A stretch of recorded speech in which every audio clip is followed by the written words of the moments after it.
I hope आप लोग बहुत ही अच्छे होंगे। सबसे पहले तो रैंक ऑसम के चैनल पे आपका स्वागत है। तो बच्चों आज का अपना टॉपिक है वेक्टर, जिसमें हम लोग कंप्लीट रिवीजन करने वाले हैं। इस वीडियो में बच्चों सारा ए टू जेड बच्चों सारा कॉन्सेप्ट आपका क्लियर हो जाएगा। एक एक चीज व्हाट द वेक्टर वहां से मैं शुरुआत करूंगा, लास्ट तक सारी चीजें मैं कवर करूंगा मात्र इस 1 आवर 30 मिनट के वीडियो में। लेकिन बच्चों मेरी शर्त है आपको लास्ट तक बने रहना होगा।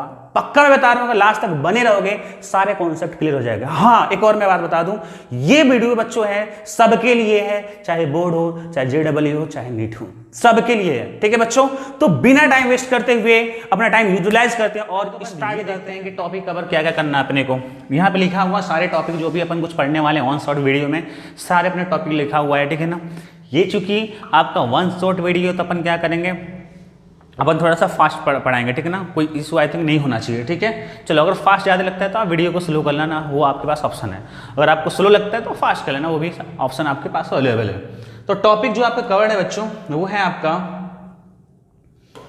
आपका कि पहले तो अपन देखेंगे व्हाट इज वेक्टर, कैसे रिप्रेजेंटेशन करेंगे वेक्टर का, टाइप ऑफ वेक्टर, वेक्टर से टाइप कितने हैं, multiplication of real number with vector, किसी भी अगर वेक्टर में अपन नंबर से किसी मल्टीप्लाई करते हैं तो क्या होगा। सपोज करो कि ये अगर ये वेक्टर ए है तो अपन 2 से मल्टीप्लाई करते हैं या 1/2 से मल्टीप्लाई करते हैं। ठीक है ना, या 1/2 से मल्टीप्लाई करते हैं तो क्या ये वेक्टर रह जाएगा या इसकी कुछ प्रॉपर्टी चेंज हो जाएगी। ठीक है, फिर आपके एंगल बिटवीन 2 वेक्टर है। आप अपन देखेंगे कि किसी भी 2 वेक्टर के बीच कैसे एंगल डिसाइड करते हैं। सपोज करो कि अगर आपको कोई दे दे कि एक वेक्टर ये है और एक वेक्टर ये है आपका, ये मान लो ए है और ये मान लो आपका बी है, और मैं बोलता हूँ कि ये 60 डिग्री, तो क्या अपन इस 60 डिग्री को बोलेंगे अपन कि this is the angle between 2 vector, या ये गलत है या सही है, ये अपन देखेंगे किस तरह देखते हैं। ठीक है, फिर अपन देखेंगे कि एडिशन ऑफ वेक्टर, कि अगर वेक्टर को अपन कैसे एडिशन करते हैं, क्या क्या उसके मेथड है, क्या क्या रूल्स हैं। तो एडिशन ऑफ वेक्टर के लिए कुछ लॉ है, लाइक ट्रायंगल लॉ है, पॉलीगन लॉ है, पैरेललोग्राम लॉ है, इस तरह के 3 लॉ हैं अपन देखने वाले हैं। फिर अपन देखेंगे सबट्रैक्शन ऑफ वेक्टर, फिर देखेंगे अपन component of vector which is very very important. पूरी मेन कहानी बच्चों यहीं से स्टार्ट होती है, कंपोनेंट ऑफ वेक्टर से। ठीक है ना, बहुत इंपॉर्टेंट है, बहुत कुछ अपन सीखने वाले हैं। यहीं पे अपन सीखेंगे किसी भी वेक्टर को कैसे अपन आई कैप जे के फॉर्म में लिखेंगे, मैग्नीट्यूड वगैरह कैसे कैलकुलेट करेंगे। फिर आपका डॉट प्रोडक्ट है, फिर क्रॉस प्रोडक्ट है, which are very very important. तो ये बहुत सारे टॉपिक ही इंपॉर्टेंट है, क्योंकि ये जो है आपका बहुत ही इंपॉर्टेंट चैप्टर होता है वेक्टर के लिए। क्योंकि जैसे ही बच्चा आपका 10th पास आउट करके आता है 11th में, तो ये चीज़ सिखाई जाती है। ठीक है ना, वेक्टर इसी के बाद सारी कहानी स्टार्ट होती है। वेक्टर के बाद आपकी मैकेनिक्स चलती है और पूरे फिजिक्स में आपका वेक्टर का यूज है। ठीक है ना, ओके, इतनी बात समझ में आई। चलो तो अपन स्टार्ट करते हैं, एक एक अपन टॉपिक देखेंगे, सारा अपन टॉपिक देख लेंगे, कुछ भी बचने वाला नहीं होगा। थोड़ा सा वीडियो में भी फास्ट हो सकता है, पर आपको जैसा कि आपको पता है कि 1 शॉर्ट वीडियो है, तो आपको उसी के अकॉर्डिंग को पढ़ाया जाएगा। ठीक है ना, ओके, तो चलिए स्टार्ट करते हैं, बिल्कुल बेसिक से स्टार्ट करते हैं अपन वेक्टर। ठीक है ना, चलिए अपन बात करते हैं। जैसे अगर मैं बात करूं कि जैसे कि ये जो आपका वेक्टर स्टार्ट होता है 11th में, आपका टॉपिक होता है 11th में जब आते हैं, तो इसके पहले जब आप 10th में रहे होते हैं, 9th में रहे होते हो, तो बहुत सारे आप क्वांटिटी पढ़े होते हैं, like mass, density, force, velocity, volume, ये सारी क्वांटिटीज हैं। आप सब कुछ पढ़े हो, सब कुछ सुने हो, कहीं ना कहीं आप 9th 10th में सुने होते हो कि मास, डेंसिटी, फोर्स, वेलोसिटी, वॉल्यूम, पर आप इसको कैटेगराइज नहीं करते हो। ठीक है ना, कि इसको कैटेगराइज नहीं करते हो। लेकिन जैसे आप आते हो 11th वाले चैप्टर में, सबसे पहले यही बताया जाता है कि आपकी जो क्वांटिटीज हैं उनको अपन डिवाइड करते हैं, उसको अपन कैटेगराइज करते हैं। ठीक है ना, अपन देखते हैं कैसे कैटेगराइज करते हैं। सपोज करो अगर मैं आपको एग्जांपल के तौर पे याद करने के लिए लॉजिक बताऊं कि जैसे बहुत सारे मटेरियल्स होते हैं आपके, लाइक आपका वुड हो गया, आयरन हो गया, कॉपर हो गया, प्लास्टिक हो गया, तो अपन चाहें तो ये जो भी आपके मटेरियल है, इस मटेरियल को अपन डिवाइड कर सकते हैं। ठीक है ना, अपन इसको कैटेगराइज कर सकते हैं। तो वो डिपेंड करता है कि क्या आप बेस मान के कैटेगराइज करो, क्या बेस मान करके आप डिवाइड करो। सपोज करिए अपन बोल सकते हैं कि इनको डिवाइड करना है on the basis of metal और नॉन मेटल, कौन कौन मेटल है, कौन कौन नॉन मेटल है। तो आपका मेटल में हो जाएगा आयरन, और क्या हो जाएगा आपका कॉपर हो जाएगा, और नॉन मेटल में हो जाएगा आपका वुड और प्लास्टिक हो जाएगा। और भी तरीके से हो सकता है। ठीक है ना, कि कौन सा आपका मतलब और भी बेसिस तरीके से हो सकता है। ठीक है ना, केमिस्ट्री में आप देखते हो कि कौन सा आपका ज़्यादा आपका रिएक्टिव है, कौन कम रिएक्टिव है। ठीक है ना, कौन मतलब ज़्यादा इलेक्ट्रोनेगेटिव है, ये सारी चीज़ें। ठीक है ना, तो अपन ये कहना चाह रहे हैं कि किसी न किसी बेसिस पे क्या करते हैं, अपन मटेरियल को डिवाइड करते हैं। सपोज करो फॉर एग्जांपल के लिए अगर मैं ये बोलूँ आपका मटेरियल है और आपको डिवाइड करना on the basis of direction, sorry on the basis of current, अपन किसके बेसिस पे, on the basis of current. अगर मैं बोलूं कि आप क्या करो कि ये जो आपकी मटेरियल्स हैं,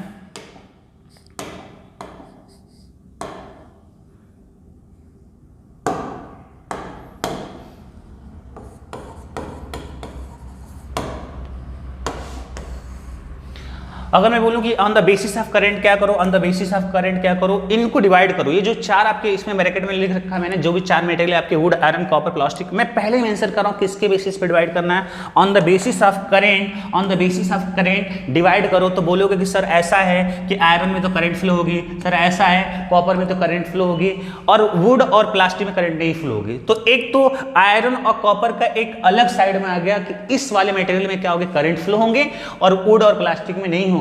तो इसी बेसिस पे क्या होता है, अपने को डिवाइड करें तो मटेरियल के दो टाइप होंगे, एक कंडक्टर हो गया, इंसुलेटर हो गया। कंडक्टर मतलब वो हुआ जिसमें करंट फ्लो हो, और एग्जांपल जो अपने लिए तो उसके हिसाब से यहाँ पे क्या हो जाएगा, आयरन हो जाएगा, और क्या हो गया, कॉपर हो गया। बोले बात क्लियर है। इंसुलेटर में यहाँ पे क्या हो गया, वुड हो गया, और क्या हो गया, प्लास्टिक हो गया, वुड हो गया, और क्या हो गया आपका, प्लास्टिक हो गया। बोले बात क्लियर है, देख लो।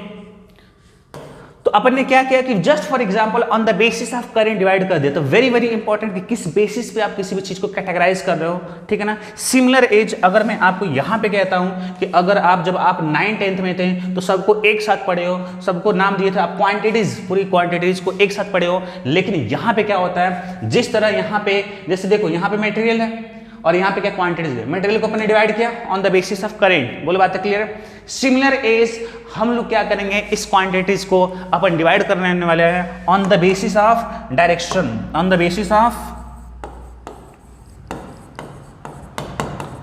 On the basis of direction. बोलो बात क्लियर है बच्चों। On the basis of, on the basis of direction. अगर बच्चों इन क्वांटिटीज को, अगर on the basis of current आप क्या करते हो, डिवाइड करते हो, जो भी आपकी ऊपर क्वांटिटीज थी अगर आप उन्हें डिवाइड करते हो, जो भी आपकी क्वांटिटीज थी अगर आप उन्हें डिवाइड करते हो on the basis of current, तो आपको मिलने वाला है एक स्केलर टाइप की क्वांटिटीज होती है और एक क्या होती है, वेक्टर टाइप की क्वांटिटीज होती है। बोले बात क्लियर है। एक स्केलर टाइप होगी और क्या होगी, एक वेक्टर के टाइप की होगी।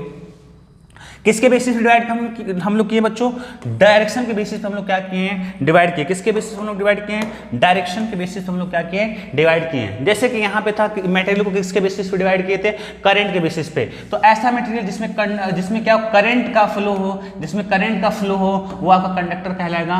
ऐसा मटेरियल जिसमें आपका करंट का फ्लो ना हो, इंसुलेटर कहलाएगा। सिमिलर है अगर ये डायरेक्शन के बेसिस पे डिवाइड किए हो, एक आपका स्केलर है और एक क्या का वेक्टर है। इसका मतलब ये हुआ कि जो क्वांटिटी इसको डिफाइन करने के लिए अगर डायरेक्शन की रिक्वायरमेंट होती है तो वो आपकी क्या होगी, वो आपकी क्या होगी, वेक्टर होगी। और जिसको डायरेक्शन की रिक्वायरमेंट नहीं होगी वो क्या होगी, आपकी स्केलर होगी।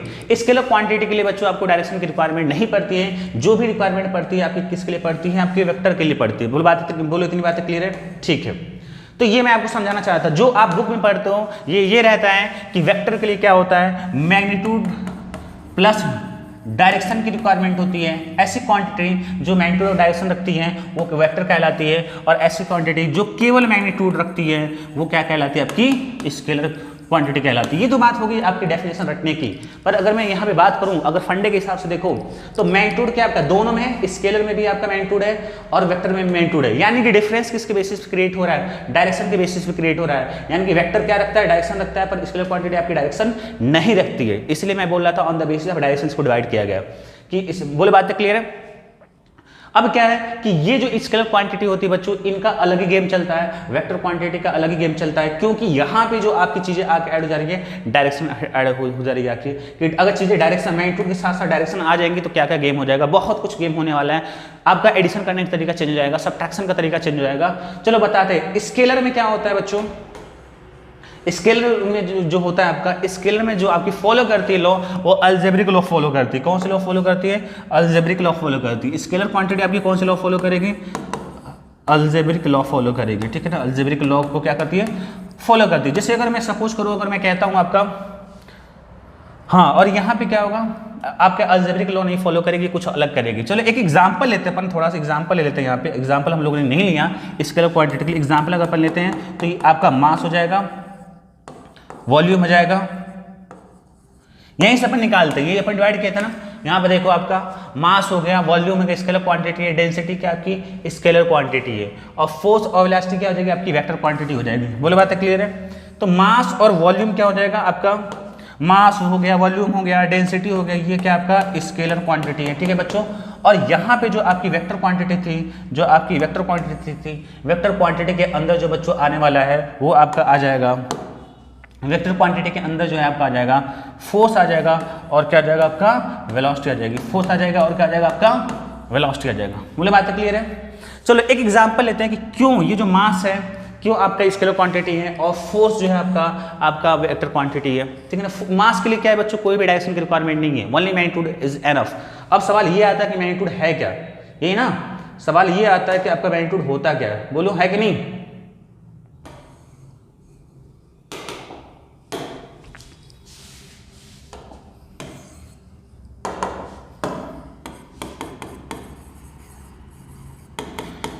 मैग्नीट्यूड के लिए बच्चों अभी के तौर पे यहाँ पे समझ लो कि न्यूमेरिक वैल्यू प्लस में यूनिट, न्यूमेरिक वैल्यू प्लस में क्या होगा यूनिट, न्यूमेरिक वैल्यू प्लस में क्या होगा यूनिट होगा। मैग्नीट्यूड का मतलब यहाँ पे सिंपल तौर पे समझ लो न्यूमेरिक वैल्यू प्लस यूनिट है ना। जैसे सपोज करो अपन बोलता हूँ 10 kg, ये क्या आपका मैग्नीट्यूड है। क्यों जी, यहाँ पे न्यूमेरिक वैल्यू 10 है और यूनिट क्या है kg है। 10 न्यूटन क्या है मैग्नीट्यूड है। 10 मीटर पर सेकंड क्या आपका मैग्नीट्यूड है। और भी आगे हम लोग पढ़ेंगे कि मैग्नीट्यूड क्या होता है, मैग्नीट्यूड क्या होगा लेंथ ऑफ एरो हो जाएगा। ठीक है ना। तो ये बात रही मैग्नीट्यूड की। मैं यहाँ पे ये था कि मास क्यों आपका जो है आपका मास जो है क्यों आपका वेक्टर क्वांटिटी स्केलर क्वांटिटी है। मास के लिए बच्चों क्या है कोई भी रिक्वायरमेंट नहीं है आपकी डायरेक्शन की। सपोज करो कि अगर ये इसका मास 20 ग्राम है तो आप राइट में लेके जाओ चाहे लेफ्ट में लेके जाओ, इसका 20 ग्राम ही रहने वाला है, कोई भी चेंज होने वाला नहीं है। ठीक है ना। फोर्स क्या है इसके लिए डायरेक्शन की रिक्वायरमेंट पड़ेगी। ठीक है ना। चलो अगर डिटेल लेक्चर अगर आपको देखना है तो डिस्क्रिप्शन में वीडियो को पढ़ा होगा, वहां पे अपन देख लेना कि सब कुछ समझा गया कि फोर्स क्यों आपका वेक्टर क्वांटिटी है और मास क्यों स्केलर क्वांटिटी, ये सारी चीजें। ठीक है ना। अपन आगे बढ़ते हैं। तो आपको ये चीज समझ में आ गया होगा बच्चों, आपको ये चीज समझ में आ गया होगा कि जो अपन क्वांटिटीज को दो टाइप में डिवाइड करते हैं, एक होगा आपका स्केलर और एक होगा आपका वेक्टर। ठीक है ना। एक होगा आपका स्केलर और एक क्या होगा आपका वेक्टर होगा। ठीक है। चलिए तो आज अब आगे का जो अपन पढ़ने वाले हैं कि अपन ये देखने वाले हैं कि representation of vector, representation of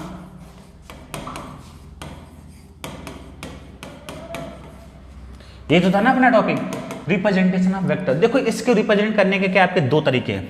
आपको क्या है दो तरीके, कोई भी क्या करो आप अल्फाबेट लो, कोई भी आप अल्फाबेट लो, ए ले लो, बी ले लो, चाहे सी ले लो, उसके ऊपर क्या करो एक छोटा सा एरो लगा दो, ये आपका वेक्टर का आपका रिप्रेजेंट करेगा। इससे बोलेंगे वेक्टर ए, इसको बोलेंगे वेक्टर बी, इससे बोलेंगे वेक्टर सी। कोई जरूरी नहीं कि आपका एक कैपिटल में होगा, आपका इस्तेमाल भी हो सकता है, ऐसे भी कर सकते हैं। पर आप ऐसे मत कर देना कि कोई नंबर लेके आप क्या करना उस पर ऐसे लगा देना, दिस इज कंप्लीटली रॉन्ग। एक तो आपका ये तरीका होगा, दूसरा तरीका ये होगा, this is your first way of representation of vector and another one is that कि आप क्या करो एक एरो ड्रॉ कर दो बड़ा सा। ठीक है ना। और एरो के ऊपर क्या लिख दो, सपोज करो ये ए लिख दो। इसका मतलब क्या होगा, इसी का मतलब वही होगा वेक्टर ए। तो यानी कि वेक्टर ए को रिप्रेजेंट करने का आपका दो तरीके होंगे। बोले बातें क्लियर है। वेक्टर ए को रिप्रेजेंट करने का क्या होगा आपका दो तरीका हो गया। ठीक है। वेक्टर ए को रिप्रेजेंट करने का दो तरीका हो गया कि आप क्या करो एरो के ऊपर लिख दो कोई कैपिटल लेटर या स्मॉल लेटर, और या आप क्या करो कि पहले कैपिटल लेटर लिख लो या स्मॉल लेटर लिख लो, मतलब कहने के लिए अल्फाबेट लिख के ऊपर एरो लिख लो, या एरो लिख करके क्या करो ऊपर वो करो। एरो क्या करता है, ये जो एरो का जो आपका हेड है ये क्या करेगा डायरेक्शन रिप्रेजेंट करेगा, और जो ये लेंथ ऑफ एरो है वो क्या करेगा मैग्नीट्यूड को रिप्रेजेंट करने वाला है। किसको रिप्रेजेंट करेगा बच्चों, मैग्नीट्यूड को। लेंथ ऑफ ये जो आपकी लेंथ ऑफ एरो है, ये जो लेंथ ऑफ एरो है मैं लिख देता हूं, length of arrow represent magnitude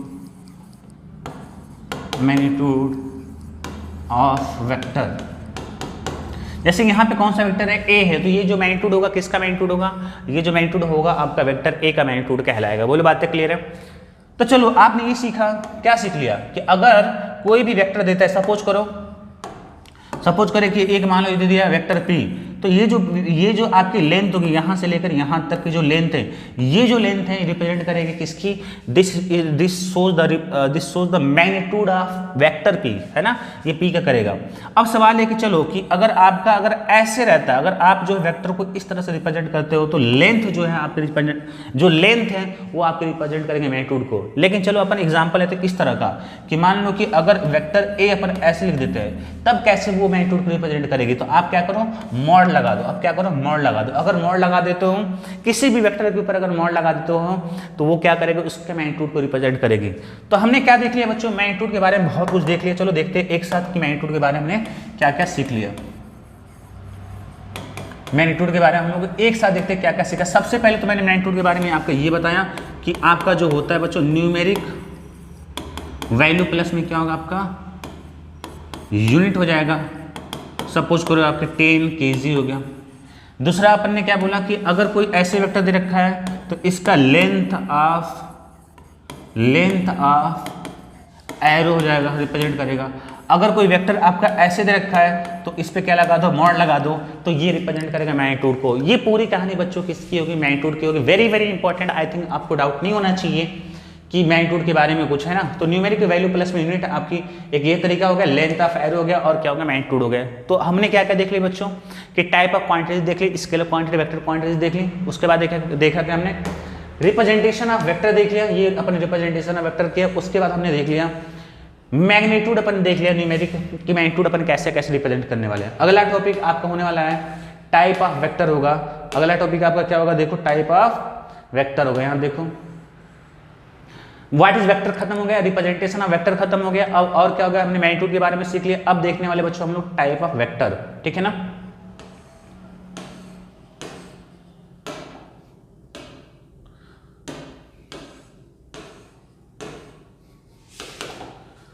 अब हम लोग देखेंगे बच्चों यहाँ पे टाइप ऑफ वेक्टर देखने वाले हैं।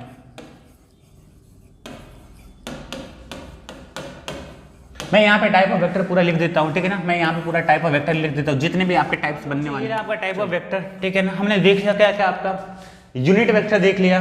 हाँ सॉरी, टाइप ऑफ वेक्टर में अपन जो पढ़ने वाले हैं आपका यूनिट वेक्टर है, जीरो वेक्टर है, और यहाँ पे इक्वल वेक्टर। इनको एक साथ पढ़ेंगे क्योंकि इनके लगभग सेम है।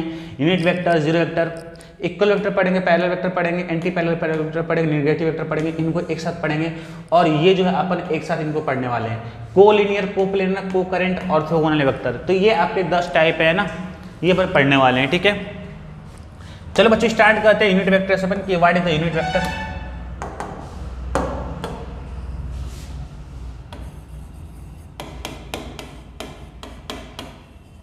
What is the unit vector. जैसा कि बच्चे नाम से स्टार्ट है, इसका यूनिट पहला पॉइंट अपन लिखेंगे, जैसा कि नाम से क्लियर है, यूनिट यानी कि जो इसका मैग्नीट्यूड होगा, बच्चों इसका मैग्नीट्यूड क्या होने वाला आपका 1 होगा। इसका जो मैग्नीट्यूड होगा वो क्या होगा, किसी भी यूनिट वेक्टर का मैग्नीट्यूड क्या होगा आपका 1 होगा। बोल बात क्लियर है, किसी भी यूनिट वेक्टर का मैग्नीट्यूड क्या होगा 1 होगा। ये जो आपका यूज होता है बेसिकली ये रिप्रेजेंट करता है डायरेक्शन ऑफ वेक्टर को।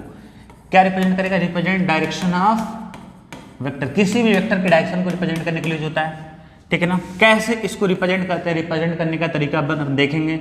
इसको रिप्रेजेंट करने का तरीका ये है कि मान लो कोई वेक्टर ये कोई भी आपने अल्फाबेट लिया, उसके ऊपर आप क्या करो, कैप लगा दो। इसे पढ़ते हैं ए कैप, या सपोज करो ये जो कैप है रिप्रेजेंट करता है यूनिट वेक्टर को। सपोज करो एक और लेते हैं, ये बी ले लिया, बी के ऊपर बी कैप लगा दी, अपन ले लिया डी ले लिया, ऐसे लगा दी। तो ये रिप्रेजेंट करने का तरीका है। कैप अगर कहीं भी होगा तो हर कोई समझ लेगा कि ये जो टाइप है यूनिट वेक्टर का टाइप है। बोले बात क्लियर, तो ये आपका यूनिट वेक्टर कहलाएगा। यूनिट वेक्टर क्या होता है बच्चों कि अगर सपोज करो कि ये मेरा कोई वेक्टर ए है और ये क्या हो गया, अगर अपन क्या करें मॉड लगा दें तो उसका मैग्नीट्यूड हो जाएगा। तो इनका जो रेशियो होता है ना बच्चों, वही क्या कहलाता है, आपका यूनिट वेक्टर कहलाता है। तो एक तो यूनिट वेक्टर क्या हो जाएगा, यहाँ से अगर देखें अपन फॉर्मूला वाइज, तो यूनिट वेक्टर क्या है, रेशियो है वेक्टर ए का उसके मैग्नीट्यूड से। बोले इतनी बातें क्लियर है, ये तो इसकी बात होगी, ठीक है ना। ये फॉर्मूला वेरी वेरी इंपॉर्टेंट है। अगर इसका क्रॉस मल्टीप्लाई करते हैं तो क्रॉस मल्टीप्लाई करोगे तो क्या मिलेगा, देखो कि वेक्टर ए इक्वल हो जाएगा मैग्नीट्यूड ऑफ ए इंटू में ए कैप। ये मैं आगे यूज करने वाला हूँ बच्चों, वेरी वेरी इंपॉर्टेंट। ध्यान रखना कि अगर किसी भी वेक्टर को पता करना चाहते हो तो उसके मैग्नीट्यूड के उसके उसके ये क्या आपका उस वेक्टर का क्या मैग्नीट्यूड है, यहीं से मैंने यूज किया क्रॉस मल्टीप्लाई करो। तो क्या करो, उसके मैग्नीट्यूड में क्या करो, उसके यूनिट वेक्टर से क्या कर मल्टीप्लाई कर दो। किसी भी वेक्टर को पता करने के लिए उसका अगर मैग्नीट्यूड पता है, अगर उसका यूनिट वेक्टर पता है तो आप क्या करो मल्टीप्लाई कर दो। बोले बात इतनी क्लियर है? ठीक है, ठीक है ना। ये कुछ रहा आपका क्या होगा यूनिट वेक्टर रहा। यूनिट वेक्टर के बारे में बात होगी। क्या होगा यूनिट वेक्टर के लिए? आपका इसका यूनिट 1 होगा। रिप्रेजेंट डायरेक्शन ऑफ वेक्टर के डायरेक्शन को रिप्रेजेंट करने के लिए आता है। कैसे रिप्रेजेंट करते हैं? ये हो गया फॉर्मूला इसका, ये हो गया। और यहीं से आपको ये चीज़ याद रखना which are very very important. चलिए अब आगे बढ़ते हैं कि अगर ये डायरेक्शन के लिए यूज होता है तो चलो इसका एक एग्जांपल दिखाते हैं कि डायरेक्शन के लिए कैसे यूज होता है। सपोज करो कि ये क्या आपकी एक्स एक्सिस है और ये क्या आपकी वाई एक्सिस है। तो एक्स एक्सिस को बताने के लिए जो यूनिट वेक्टर आता है, क्योंकि एक्स एक्सिस क्या एक डायरेक्शन की तरह ही बिहेव करता है, आई कैप आता है। और वाई एक्सिस की तरफ आपका यूनिट वेक्टर बताने के लिए जे कैप होता है। और जेड एक्सिस की तरफ आपका यूनिट वेक्टर बताने के लिए के कैप होता है। बोलो बातें क्लियर है? तो कहने का मतलब ये है कि आई कैप, जे कैप और के कैप क्या आपका एक यूनिट वेक्टर है। और मैंने जस्ट अभी बताया था कि कोई भी आप ले सकते हो लेटर, चाहे कैपिटल से स्मॉल, उसके ऊपर अगर कैप लगा दो तो सिर्फ कैप बोलते हैं, तो वो क्या करेगा यूनिट वेक्टर को रिप्रेजेंट करेगा। ये यूनिट वेक्टर आई कैप होगा, ये जे कैप होगा और ये क्या होगा के कैप होगा। अभी मैंने बताया कि अगर ये यूनिट वेक्टर है तो इसका मैग्नीट्यूड क्या होगा? 1 होगा। मैग्नीट्यूड मतलब क्या? मॉड लगा दो 1, मैग्नीट्यूड क्या होगा? 1 होगा। मॉड लगाने का मतलब क्या? मैग्नीट्यूड हो गया तो 1 होगा। यानी कुल मिला के कि आपका आई कैप का मैग्नीट्यूड, जे कैप का मैग्नीट्यूड और के कैप का मैग्नीट्यूड क्या होने वाला है बच्चों? 1 होने वाला है। ये आपको समझ में आ गया कि आई कैप, जे कैप और के कैप कुछ होता है। तो ये बात रही बच्चों किसकी? यूनिट वेक्टर की बात रही। अब आगे बढ़ते हैं हम लोग जीरो वेक्टर के बारे में, ठीक है ना। दूसरा मेरा क्या है? Zero vector. जीरो वेक्टर, ठीक है ना। जीरो वेक्टर, जीरो वेक्टर बड़ा सिंपल है जी। मतलब क्या हुआ? ऐसा वेक्टर जिसका मैग्नीट्यूड क्या है? जीरो होता है। जैसे सपोज करके मैंने क्या किया, एक वेक्टर ले लिया, ये वेक्टर ए अपन मैग्नीट्यूड लगा दिया ऐसे। इसका मतलब क्या हुआ? वेक्टर ए का मैग्नीट्यूड अगर इसका जीरो आ जाता है, इसका मतलब क्या है? यहाँ पे जो A is what? A is my zero vector. A is my zero vector, ठीक है ना। अब आ जाता है हम लोग तीसरा जो है आपका इक्वल वेक्टर है। क्या? Equal vector. तीसरा मेरा क्या है बच्चों? Equal vector. इक्वल वेक्टर ये कहता है कि अगर किसी भी वेक्टर का मैग्नीट्यूड और डायरेक्शन सेम हो तो इक्वल वेक्टर कहलाएगा। सपोज करके मैंने ले लिया कि एक वेक्टर मैंने ले लिया ए और दूसरा वेक्टर मैंने क्या ले लिया यहाँ पे? ये बी ले लिया, ठीक है ना। इसको मैं ऐसे भी लिख सकता हूँ वेक्टर ए, और इस वाले को मैं ऐसे भी लिख सकता हूँ वेक्टर बी लिख सकता हूँ। बोलो बातें क्लियर है? बात देखिए, अब देखो अगर ए वेक्टर और बी वेक्टर का तुम देखो तो दोनों की लेंथ क्या है? सेम है। ए और बी की, दैट मीन्स मैग्नीट्यूड क्या है? सेम है। और डायरेक्शन भी क्या है? सेम है, राइट साइड है। तो अगर किसी भी वेक्टर का दोनों चीज मैग्नीट्यूड और डायरेक्शन सेम है तो मेरा क्या कहलाएगा? इक्वल वेक्टर कहलाएगा। तो ये vector A equal vector B मैं लिख सकता हूँ, ठीक है। इतनी बातें हो गई। चलो अगर मैं एक एग्जांपल लेता हूँ, सपोज का दूसरा एग्जांपल ले अपन। एग्जांपल लेते हैं कि एक वेक्टर आपका क्या है? m है और एक वेक्टर क्या आपका ये n है। क्या ये मेरा इक्वल वेक्टर है? Vector m equals to vector n लिख सकता हूँ? नो, ये आपका नहीं है। क्यों नहीं है जी आपका? ये क्यों नहीं है आपका? क्योंकि इसका तो आपका डायरेक्शन सेम है पर मैग्नीट्यूड क्या आपकी सेम नहीं। मैग्नीट्यूड का मतलब क्या हुआ? अभी मैंने ऊपर से कहा था length of arrow. Length of arrow क्या है? डिफरेंट है, ठीक है ना। तो ये आपका इक्वल वेक्टर नहीं है। पर एक और टाइप होता है बच्चे, इसी को हम लोग बोलते हैं पैरेलल वेक्टर। पैरेलल वेक्टर क्या बोलेंगे? इसी को हम लोग बोलेंगे पैरेलल वेक्टर। पैरेलल वेक्टर कौन सा नंबर है? तीसरा नंबर। तो आपका इक्वल वेक्टर हो गया। चौथे पे हो जाएगा आपका पैरेलल वेक्टर। तो यहीं पे अपन लिख लेते हैं पैरेलल वेक्टर, ठीक है ना। ये क्या नीचे वाला जो भी जस्ट एग्जांपल दिया है ये किसका है? आपका पैरेलल वेक्टर का एग्जांपल है। पैरेलल वेक्टर की पहचान ये होती है बच्चों की डायरेक्शन क्या होगा? दोनों वेक्टर का सेम होगा पर मैग्नीट्यूड के बारे में कुछ नहीं बोलेंगे। ओनली क्या शुड बी सेम होना चाहिए, डायरेक्शन शुड बी सेम, बस डायरेक्शन शुड बी सेम, और कुछ हमसे मतलब ही नहीं है। मैग्नीट्यूड से मतलब नहीं है। अगर डायरेक्शन बच्चों सेम है तो वो मेरा क्या कहलाएगा? पैरेलल वेक्टर कहलाएगा। तो m और n क्या मेरा पैरेलल वेक्टर है। तो यहाँ पे हम लोग ऐसे लिखेंगे vector m is parallel to vector n। ये पैरेलल का साइन होता है। एक और चलो एग्जांपल लेते हैं। सपोज करो कि ये आपका वेक्टर a है और ये आपका क्या है? वेक्टर b है। अब देखो मैग्नीट्यूड वाइज ए का मैग्नीट्यूड कम है, बी का क्या आपका ज्यादा है, ठीक है ना। पर डायरेक्शन दोनों की क्या है? सेम है। तो ये मेरा क्या हो गया? आपका पैरेलल वेक्टर हो गया। अब पांचवें नंबर पे आते हैं अपन anti parallel vector. Anti parallel vector तो बस बिल्कुल पहले वेक्टर क्या उल्टा है।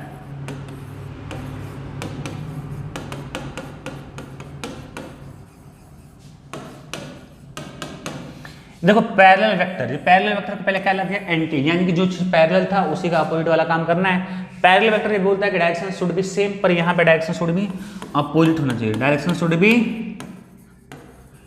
शुड बी अपोजिट, एक दूसरे क्या होना चाहिए? अपोजिट होना चाहिए, रिवर्स होना चाहिए।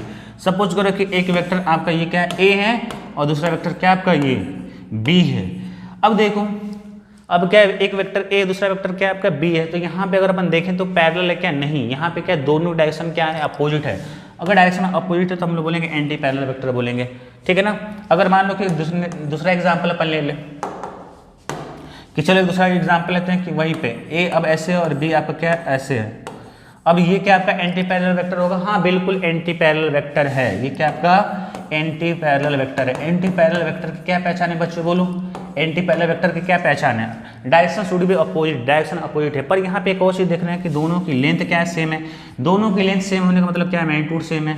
तो यहाँ पे अपन देख रहे हैं कि मैग्नीट्यूड सेम है पर डायरेक्शन क्या अपोजिट है। ऐसे वेक्टर को हम लोग बच्चों एक और नाम देते हैं नेगेटिव वेक्टर बोलते हैं। तो इसी को हम लोग बोल सकते हैं कि ये नेगेटिव वेक्टर भी है, क्या बोलेंगे हम लोग, नेगेटिव वेक्टर भी है। तो यहाँ पे कहीं ना कहीं हमने नेगेटिव वेक्टर भी पढ़ लिया, पांचवें के बाद नेगेटिव वेक्टर भी हमने पढ़ लिया, ठीक है। कि नेगेटिव वेक्टर ये है आपका छठा नंबर पर आ गया, negative vector. Negative vector, negative vector का क्या होगा बच्चों, यहाँ से देखो मैग्नीट्यूड क्या होना चाहिए, सेम होना चाहिए। देखो सबके दोनों का मैग्नीट्यूड क्या है, सेम है, और डायरेक्शन क्या होना चाहिए, अपोजिट होना चाहिए।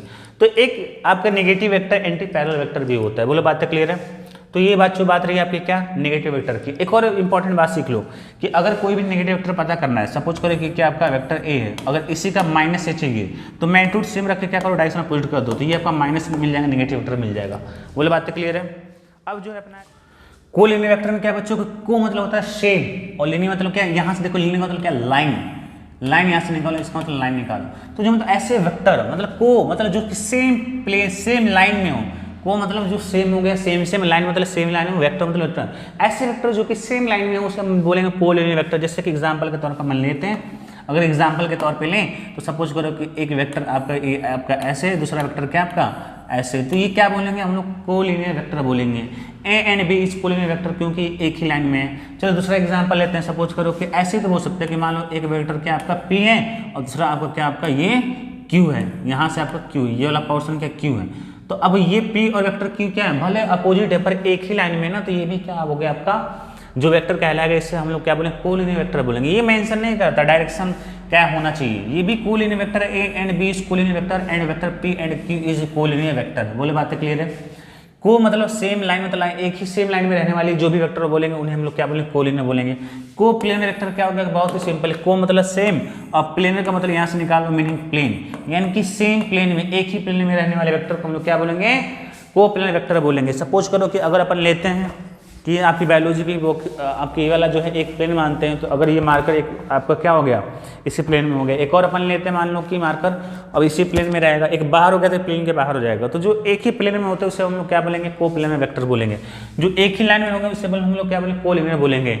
अब आ जाते हैं हम लोग बच्चों कॉनकरेंट वेक्टर। कॉनकरेंट वेक्टर में क्या होता है, ओरिजिनेट फ्रॉम सेम पॉइंट, एक ही पॉइंट से सारे वेक्टर क्या होते हैं आपके ओरिजिनेट होते हैं। एक ही पॉइंट से सारे वेक्टर क्या होते हैं, ओरिजिनेट। सपोज करो एक पॉइंट अपन लेते हैं तो इसी पॉइंट से वेक्टर ए भी निकलेगा, इसी पॉइंट से वेक्टर बी निकलेगा, इसी पॉइंट से वेक्टर सी निकलेगा। तो इस केस में हम लोग क्या बोलेंगे कि vector A, vector B, vector C is concurrent vector. अच्छा इसका एग्जांपल लेते हैं कोप्लेनर वेक्टर। अगर मानते हैं बोर्ड का ही अपन प्लेन मानते हैं, ये क्या है, बोर्ड का ही प्लेन है। तो अगर इसी प्लेन में जितने भी वेक्टर हैं, ए हो गया, ये बी हो गया और दूसरा मान लो ये क्या होगा आपका सी हो गया, तो ये A B C is coplanar vector, मतलब एक ही प्लेन में, ये अपन मान लिए प्लेन, ठीक है ना। अगर कोई ऐसे बाहर निकला होगा तो उसे हम लोग नहीं बोलेंगे कि वो प्लेन में है।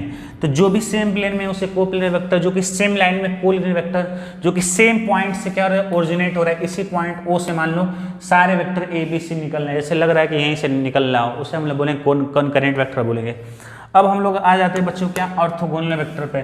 ऑर्थोगोनल वेक्टर मतलब सिंपल सी बात है, ऑर्थोगोनल देख के लोग हैरान हो जाते हैं। ऑर्थोगोनल का मतलब हुआ एज सिंपल एज परपेंडिकुलर। क्या मतलब हुआ, परपेंडिकुलर मतलब हुआ। बोले बात क्लियर। तो यानी कि जो भी वेक्टर्स आपस में परपेंडिकुलर हैं, ऐसे वेक्टर जो आपस में क्या आपके ऑर्थोगोनल है यानी कि परपेंडिकुलर है, उन्हें हम लोग क्या बोलेंगे, ऑर्थोगोनल वेक्टर बोलेंगे। जैसे कि ए और बी क्या आपस में परपेंडिकुलर, यहाँ पे वेक्टर ए इज, यहाँ पे vector A is perpendicular to vector B, यहाँ पे क्या होगा, ऑर्थोगोनल वेक्टर कहलाएगा। ऑर्थोगोनल वेक्टर मतलब क्या हुआ, एज सिंपल एज परपेंडिकुलर।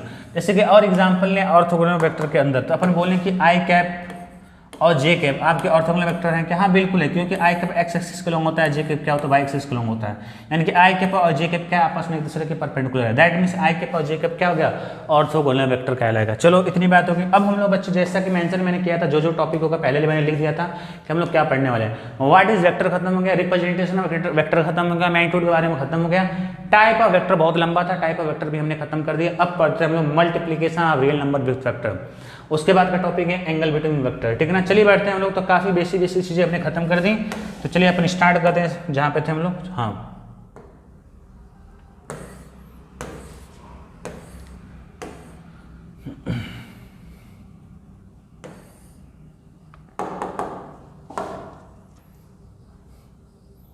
अगला टॉपिक है बच्चों की मल्टीप्लिकेशन ऑफ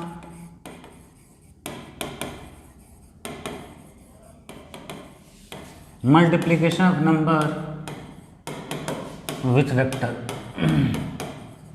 जैसे सपोज करो कि अगर कोई वेक्टर ए है, अगर वेक्टर ए में मैं बोलूं कि आप क्या करो 2 से मल्टीप्लाई कर दो, ठीक है ना, ठीक है ना।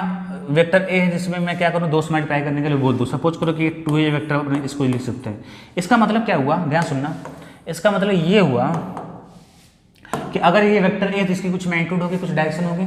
चलो अपन लिख लेते हैं इसको, ऐसे भी लिख सकते हैं कि ये आपकी मैग्नीट्यूड है, इतनी लेंथ है और ये डायरेक्शन है, ठीक है ना। अपन लिख लेते हैं ऐसे, बात तो एक ही है। अगर 2 से मल्टीप्लाई करने पे क्या होगा बच्चों की, जो इसकी मैग्नीट्यूड है ना, ये जो किस में मल्टीप्लाई कर रहे हो, इस वेक्टर ए मल्टीप्लाई कर रहे हो, तो उस वेक्टर ए में अगर 2 से मल्टीप्लाई करते हो तो ये वेक्टर बन गया। तो अब क्या होगी, उसकी प्रॉपर्टी चेंज हो जाएगी। चेंज प्रॉपर्टी क्या होगी, ध्यान सुनना, कि ये जो 2 नंबर आया है ना, तो वो क्या करेगा, इसके मैग्नीट्यूड को 2 टाइम्स कर देगा, ठीक है ना। मैग्नीट्यूड क्या, अगर मान लो सपोज कर अगर मैं दिखाने के लिए कोशिश करूँ तो ये इतनी लेंथ है, तो इसकी लेंथ डबल हो जाएगी, पर डायरेक्शन क्या होगी, सेम रहेगी, तो ये 2a वेक्टर कहलाएगा। तो आपने यहाँ से किसी भी चीज़ को अगर मान लो वेक्टर ए और 2 लगा, इसका मतलब क्या हुआ कि जो भी वेक्टर ए का मैग्नीट्यूड पहले रहा होगा उसका 2 टाइम्स हो जाएगा, पर डायरेक्शन क्या रहेगी, सेम। दूसरा केस ये हो सकता है कि अगर मैं -2 से मल्टीप्लाई कर दूं, नेगेटिव नंबर के साथ मल्टीप्लाई करूं, ध्यान सुनना, तो उस केस में अपन इसको लिखेंगे -2 वेक्टर है। इसका मतलब क्या हो गया, माइनस का मतलब क्या होगा, नेगेटिव वेक्टर की तरह, यानी डायरेक्शन क्या करेगा, चेंज कर देगा। तो ये ऐसे तोड़ो कि माइनस क्या करेगा, डायरेक्शन चेंज करेगा, किसका, वेक्टर ए का डायरेक्शन चेंज करेगा। 2 क्या करेगा, मैग्नीट्यूड डबल करेगा, किसका, वेक्टर ए का। तो वेक्टर ए का मैग्नीट्यूड कितना है, अभी इतना है। अब क्या करेगा, 2 से मल्टीप्लाई करने में क्या होगा, इसका मैग्नीट्यूड क्या होगा, डबल हो गया, और माइनस का से क्या होगा, डायरेक्शन क्या होगा, अपोजिट हो जाएगा। कैसे याद रखेंगे, ये डायरेक्शन आपको यहाँ से हटा, हाँ, मैग्नीट्यूड क्या होगा, 2 टाइम्स हो गया, इसका ये इतना लेंथ है। अब क्या देखो, ये इसका डबल है, उसका क्या है, डबल है, पर डायरेक्शन क्या होगा, अपोजिट हो गया। तो याद रखो एक चीज कि अगर किसी भी वेक्टर में अगर 2 से मल्टीप्लाई किसी पॉजिटिव नंबर से मल्टीप्लाई करते हो तो मैग्नीट्यूड तो उतना टाइम्स हो जाएगा, पर डायरेक्शन सेम रहेगी। अगर नेगेटिव नंबर से मल्टीप्लाई करो तो उतना ही टाइम्स उसका मैग्नीट्यूड बढ़ जाएगा, पर डायरेक्शन क्या रहेगी, आपकी क्या रहेगी, अपोजिट आपकी हो जाएगी। सपोज अगर मैं ऐसे लिखा हूँ कि अगर मान लो कोई वेक्टर ए है, अगर आप क्या करो तो लेमडा से मल्टीप्लाई कर दोगे तो लेमडा वेक्टर ए बन गया, तो मैग्नीट्यूड क्या हो जाएगा, लेमडा टाइम्स हो जाएगा, पर डायरेक्शन क्या रहेगी, सेम रहेगी। अगर मान लो कि माइनस लेमडा से मल्टीप्लाई कर दिए, माइनस लेमडा वेक्टर ए, इसका मतलब क्या हुआ कि मैग्नीट्यूड क्या हो जाएगा, लेमडा टाइम्स हो जाएगा, पर डायरेक्शन क्या होगी, चेंज हो जाएगी। और मैंने वो चीज़ आपको एग्जांपल में दिखा दिया, ठीक है ना। तो ये हो गया मल्टीप्लिकेशन। मल्टीप्लिकेशन किसी नंबर के करते किसी वेक्टर में तो क्या होता है। तो आज से आपको ये चीज़ समझ में आ गया कि अगर कोई भी वेक्टर में अगर किसी नंबर से मल्टीप्लाई करोगे तो वो वेक्टर ही रहेगा। ऐसा नहीं कि वो वेक्टर की प्रॉपर्टी चेंज हो जाएगी। सपोज करो कि ये आपका वेक्टर ए है, अगर आपने 2 से मल्टीप्लाई कर दिया तो ये वेक्टर ही रहेगा। ऐसा नहीं कि वेक्टर की प्रॉपर्टी खत्म होकर स्केलर बन जाएगी, नो नो, ये वेक्टर ही रहेगा। क्यों भाई, इसकी प्रॉपर्टी चेंज हो जाएगी। क्या प्रॉपर्टी चेंज हो रही है, इसका मैग्नीट्यूड 2 टाइम्स हो गया, पर डायरेक्शन क्या सेम है। अगर वही -2 से लगा दो तो क्या हो जाएगा, मैग्नीट्यूड तो सेम रहेगा, पर डायरेक्शन क्या हो जाएगा, अपोजिट हो जाएगा, ठीक है ना। चलो जैसे सपोज करो कि अगर मैं बोलूँ कि ये क्या आपका वेक्टर कोई ए है और आपने क्या किया कि 2 से डिवाइड कर दिया, ठीक है ना, या 1/2 से मल्टीप्लाई कर दे तो वेक्टर a/2 हो जाएगा। इसका मतलब क्या हुआ कि अगर वेक्टर a का अगर पहले ये मैग्नीट्यूड है और ये डायरेक्शन है तो इसके अब क्या हो जाएगा, उसका मैग्नीट्यूड हाफ हो जाएगा, डायरेक्शन सेम रहेगा क्योंकि पॉजिटिव 1/2 से मल्टीप्लाई किया और 1/2 क्या आपका पॉजिटिव नंबर है। तो आई थिंक ये चीज़ आपको क्लियर हो गया होगा कि किसी भी चीज़ में अगर मल्टीप्लाई करते हैं, किसी भी रियल नंबर का किसी वेक्टर मल्टीप्लाई करते हैं तो क्या क्या इफेक्ट आएगा। अब देखते हैं हम लोग, इसके बाद का टॉपिक था बच्चों एंगल बिटवीन 2 वेक्टर। क्या था अपना टॉपिक, एंगल बिटवीन 2 वेक्टर, ठीक है, angle between 2 vector. Angle between 2 vector का मतलब क्या हुआ, ध्यान से सुनो। जैसे कि अगर मैं एक एग्जांपल के तौर पे लेता हूँ, आपको चीज़ें क्लियर हो जाएंगी। मान लो कि कोई वेक्टर आपका ये आपका है ए है और ये कोई आपका वेक्टर बी है और ये आपका क्या है 60 डिग्री है, ठीक, ये क्या आपका 60 डिग्री है, ठीक है ना। तो मैं पूछूं कि अब बच्चों ये बताओ कि यहाँ पे angle between vector, angle between जो है नहीं, दूसरा एग्जाम्पल लेते हैं।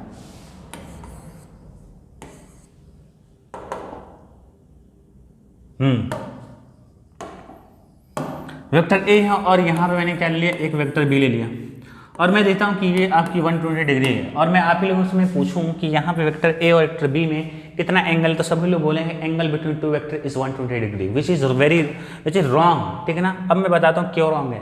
फंडा ये कहता है कि अगर किसी भी वेक्टर के बीच में, दो वेक्टर के बीच में अगर आपको एंगल देखना है तो आप क्या करो, जो भी आपका मीटिंग वाला पॉइंट है, सपोज करो इंटरसेक्शन वाला पॉइंट है, इंटरसेक्शन वाले पॉइंट पे या तो आपका दोनों का टेल मिलना चाहिए, टेल मिलना चाहिए, दोनों का टेल मिलना चाहिए, या आपका दोनों का हेड मिलना चाहिए। कहाँ पे? इंटरसेक्शन वाले पॉइंट पे। इंटरसेक्शन वाला पॉइंट क्या आपका ये है, यहाँ पे का देखो तो ए का टेल है, बी का क्या आपका हेड है, तो 120 डिग्री बन रहा है। अब हेड टेल मिल गया तो फिर रॉन्ग, और ये आपका 120 डिग्री एंगल जो गलत है। अब क्या करें, तो अब क्या करो कि अब एक आपके पास तरीका है, अगर किसी तरह बी का यहाँ पे, अगर ए का तो यहाँ पे क्या है, टेल है, अगर बी का अगर आप क्या करो, टेल यहाँ पे ला दो तो आपका फिर हो जाएगा, जो भी एंगल मिलेगा वही कह रहेगा। तो इसके पास अपने पास एक तरीके, आप क्या करेंगे, इस वेक्टर बी को हम लोग शिफ्ट कर सकते हैं, जितना मैग्नीट्यूड उतना ही शिफ्ट करना है। चलो तो जो शिफ्ट वाले वेक्टर को मैं ऐसे दिखाता हूँ कि जो इतना जिसका लेंथ है उतना मैंने उतना लेंथ कर दिया, डायरेक्शन भी क्या है, सेम है। तो अगर देखो तो बी का ये वाला जो बी का मैग्नीट्यूड जितना है उतना मैग्नीट्यूड है, और डायरेक्शन भी क्या है, उतना ही है। तो अगर ये बी है तो ये भी बी होगा। किस फंडे से? इक्वल वेक्टर के फंडे से। इक्वल वेक्टर ये बोलता है कि मैग्नीट्यूड और डायरेक्शन क्या होना चाहिए, ये सेम हो गया। तो मैग्नीट्यूड उतना है, डायरेक्शन भी क्या है, सेम है। अब ये जो वेक्टर आपको येलो कलर में दिख रहा है, ये भी आपका वेक्टर भी है, पर अब इससे फायदा क्या हो गया, इससे बोलेंगे शिफ्टिंग ऑफ वेक्टर। वेक्टर को क्या कर दिया, उसी के अलॉन्ग मैंने क्या कर दिया, इसको शिफ्ट कर दिया। अगर किसी वेक्टर को शिफ्ट करते हैं उसके अलॉन्ग मैग्नीट्यूड को सेम रखते हुए, तो आपको क्या होता है कि उसकी प्रॉपर्टी, वो वेक्टर सेम ही रहता है, कुछ भी चेंजेस नहीं होते हैं। ठीक है ना। अब देखो कि ये आपका वेक्टर ए है, अब वेक्टर बी है। अब ये जो एंगल बनेगा वो एंगल बिटवीन टू वेक्टर कहलाएगा। क्यों जी? क्योंकि यहाँ पे क्या है, ए का टेल है और बी का भी क्या टेल है। अब देखो यहाँ से कितना एंगल है, अब कैसे पता करेंगे, अगर ये पूरा 120 डिग्री है तो वो कितना होगा आपका, 60 डिग्री होगा। ये कितना होगा आपका, 60 डिग्री होगा। तो यहाँ जो आंसर होगा, angle between two vector is आपकी क्या होगी, 60 डिग्री होगी। ठीक है ना। एक और एग्जांपल लेते हैं। सपोज करो कि एक वेक्टर ए है और ये आपकी वेक्टर क्या है, बी है, और एंगल कितना है, 60 डिग्री। तो यहाँ पे भी जो एंगल होगा आपका 60 डिग्री होगा। एंगल बिटवीन टू वेक्टर का एग्जांपल होगा 60 डिग्री। क्यों? दोनों का आपका क्या हो रहा है, हेड मिल रहा है, दोनों का टेल मिलाना है। तो आप बढ़ा लो, इसको आप ऐसे बढ़ा लो, उस तरह से भी आंसर आ जाएगा। इसको ऐसे बढ़ा लो तो ये भी एंगल क्या होगा, 60 डिग्री। तो angle between two vector is 60 degree. ठीक है ना। ये भी फंडा खत्म हो गया। अब हम लोग चलते हैं एडिशन ऑफ वेक्टर पे। क्या चलेंगे हम लोग बच्चों, अगला टॉपिक है आपका, यहाँ पे मैं दिखा देता हूँ आपका। इसके बाद का देखो, यहाँ तक खत्म हो गया कि वेक्टर क्या होता है, रिप्रेजेंटेशन वेक्टर क्या होता है, मैग्नीट्यूड के बारे में सीख लिया। टाइप ऑफ वेक्टर, 10 टाइप का वेक्टर तो वो भी सीख लिया। Multiplication of real number with vector, किसी वेक्टर से मल्टीप्लीकेशन करते रियल नंबर का तब क्या होगा, एंगल बिटवीन टू वेक्टर। तो ये पूरी कहानी इसकी होगी। ये पूरी कहानी क्या होगी, हमने खत्म कर दी। ये पूरी कहानी हमने क्या कर दी, खत्म कर दी। अब हम लोग यहाँ पे आते हैं कि यहाँ पे नीचे हम लोग आते हैं, यहाँ पे क्या है कि एडिशन ऑफ वेक्टर सीखेंगे, ट्राइंगल है, पॉलीगन है, पैरेललोग्राम है, उसी तरह सब्ट्रैक्शन देखेंगे, फिर देखेंगे कंपोनेंट ऑफ वेक्टर, और लास्ट में डॉट प्रोडक्ट और क्रॉस प्रोडक्ट। तो चलो अपन स्टार्ट करते हैं बिना देरी के हुए कि एडिशन ऑफ वेक्टर। ठीक है ना। एडिशन ऑफ वेक्टर हम लोग सीखेंगे क्या होता है। एडिशन ऑफ वेक्टर क्या है, बहुत ही सिंपल बच्चों, उसमें तो कुछ सोचना ही नहीं है। चलो मैं सिखाता हूँ कैसे।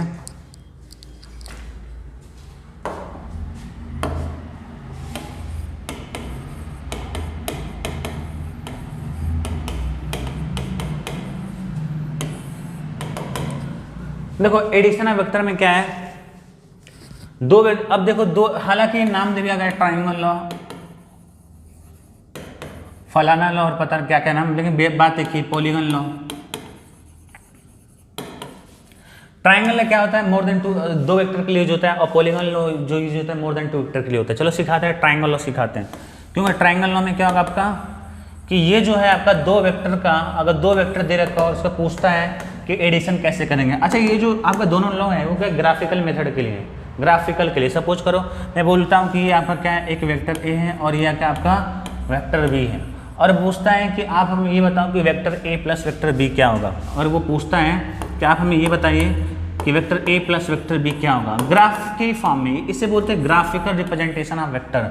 ये क्या है, जो एरो के ऊपर लिखते हैं उसे बोलते हैं ग्राफिकल रिप्रेजेंटेशन ऑफ वेक्टर। तो अगर ग्राफिकल रिप्रेजेंटेशन ऑफ वेक्टर देके पूछता है कि vector A plus vector B क्या होगा, तो वो भी ग्राफ के फॉर्म में होगा, कुछ मतलब आपका यहाँ पे एरो के ही फॉर्म में आएगा। तरीका ये कहता है ट्रायंगल लॉ के लिए, यानी कुछ मिला के क्या बोले एडिशन करने के लिए बोल रहा है। इसी को हम लोग बोलते हैं, इन दोनों को मिला के एक वेक्टर ही बनेगा, वेक्टर आर बोलेंगे, रिजल्टेंट वेक्टर, क्योंकि दो वेक्टर का एडिशन हमेशा एक वेक्टर ही होता है और दोनों के रिजल्टेंट को हम लोग बोलेंगे वेक्टर आर। वेक्टर आर का मतलब क्या हो, रिजल्टेंट वेक्टर होगा। देखो चलो हम सिखाते हैं हम लोग कैसे इसको करेंगे। हम लोग आप क्या करो, कोई भी वेक्टर चूज करो, क्या करो आप कोई वेक्टर चूज करो। सपोज करो कि मैंने वेक्टर ए को चूज कर लिया यहाँ पे, और जो भी आपका वेक्टर है आप यहाँ पे मतलब कहीं पे यहाँ पे लिखो और इस तरह से लिखो कि वो वेक्टर चेंज ना हो जाए। वेक्टर चेंज ना होने का मतलब क्या, मैग्नीट्यूड डायरेक्शन सेम रखो, डायरेक्शन के ऐसी साइड में जितना मैग्नीट्यूड है वही मैग्नीट्यूड उठा देते हैं। तो ये मैंने लिख लिया बच्चों वेक्टर ए। अब इतना करने के बाद ये कहता है ट्रायंगल सिखा रहे हैं, ट्रायंगल में क्या होगा, दो वेक्टर का एडिशन सिखा रहे हैं। दो वेक्टर यहाँ पे कौन कौन है, ए और दूसरा कौन सा बी है। तो एक तो वेक्टर ए हो गया, बचा हुआ वेक्टर कौन है, बी है। तो जो बचा वाला वेक्टर उससे क्या करो, इस तरह से लगाओ कि ए के हेड पे बी का क्या आ जाए, टेल आ जाए। डायरेक्शन वगैरह सेम होना चाहिए। तो बिल्कुल आप ऐसे सोचो, इसको उठा के आपने ऐसे ला दिया, तो अगर ऐसे लाते देख लो आपका मिल गया ये वेक्टर बी मिल गया, ठीक है ना। जो आपका गिवन वेक्टर दे रखा है ए और बी, दोनों का जो आपका मीटिंग पॉइंट है हमेशा याद रखना है हेड टेल आना चाहिए। ये आपको पता करने हुआ तरीका हो गया पता करने का सही है गलत है। अब ये दोनों वेक्टर तो आ गए, हमें क्या पूछा था, vector A plus vector B, vector A plus vector B. देखो कैसे हम लोग पता करेंगे। तो एक ट्रायंगल बनेगा।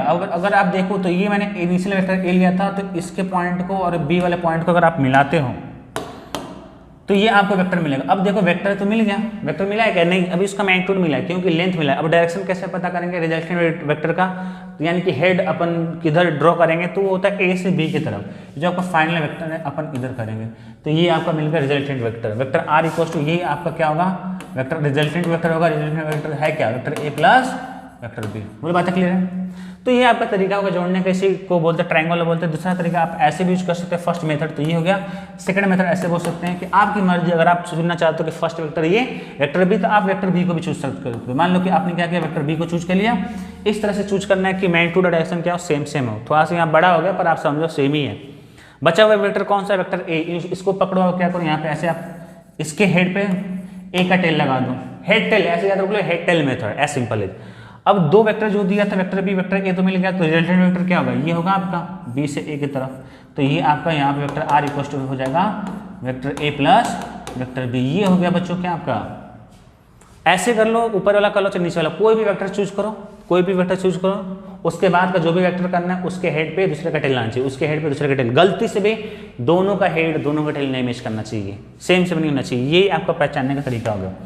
ट्रायंगल और खत्म यहीं पे, क्योंकि आप देखो ट्रायंगल बन जा रहा है, दो वेक्टर तो दे रखा है। जैसे आप रिजल्टेंट वेक्टर कौन सा बन जा रहा है, ट्रायंगल की साइड बन जा रही है एक।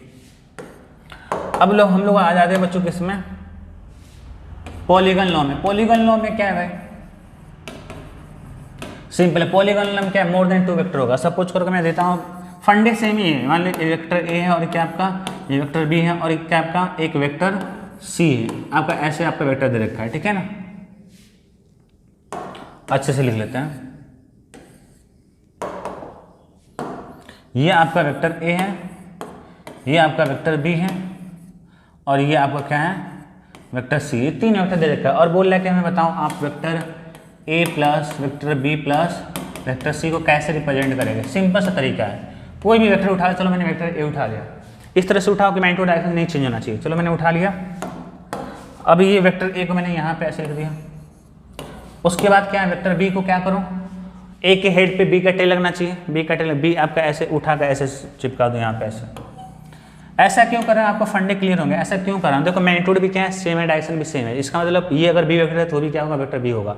अब इसको उठाते हैं वेक्टर सी को, वेक्टर सी को कैसे बी में लगा देंगे, है ना। वेक्टर बी को क्या करेंगे, सी को वेक्टर बी में लगाएंगे। कैसे लगाएंगे जी, बी के हेड पे सी का टेल होना चाहिए और ऐसे का ऐसे आप उठा लगा दो यहाँ पे। सेम मैग्नीट्यूड सेम होना चाहिए, डायरेक्शन सेम होना चाहिए, तो वेक्टर सी हो गया। बोले बात के लिए मोर देन टू वेक्टर है। अब देखो यहाँ पॉलीगन बनेगा, इसलिए बोलता है पॉलीगन लॉ बनता है। पॉलीगन कैसे बनेगा भाई, इसको आप क्या करो मिला दो। तो अगर ये मिलाओगे ना तो ये जो आपको मिलाने वाला साइड है वही रिजल्टेंट वेक्टर को रिप्रेजेंट करता है। और इसका डायरेक्शन ये तो आपकी लेंथ होगी, लेंथ किसका हो गया, vector A plus vector B plus vector C का, क्योंकि ये रिजल्टेंट वेक्टर है। इसको आप रिजल्टेंट वेक्टर भी लिख सकते हैं। बोला बात क्लियर। डायरेक्शन कैसे करेंगे, ये इनिशियल वेक्टर पहला वेक्टर, ये फाइनल वेक्टर है, तो आपका इनिशियल टू फाइनल टाइप हो जाता है, फाइनल हो जाएगा, ठीक है ना। तो ये आपका वेक्टर होगा, यानी कि ये पूरा ए बी सी को पूरे को मिला के अकेला काम कर रहा है, vector A plus vector B plus vector C. तो ये आपका बच्चों हो गया क्या, आपका एडिशन करने का तरीका हो गया। आई थिंक ये चीज़ आपको समझ में आ गया होगा। मैं यहीं पे आपको सब्ट्रैक्शन सिखा देता हूँ, सब्ट्रैक्शन और भी ईजी है। अगर आपको एडिशन आ गया तो सब्ट्रैक्शन आ जाएगा। सेम ही एग्जाम्पल लेकर अपन सिखाएंगे, सब्ट्रैक्शन ऑफ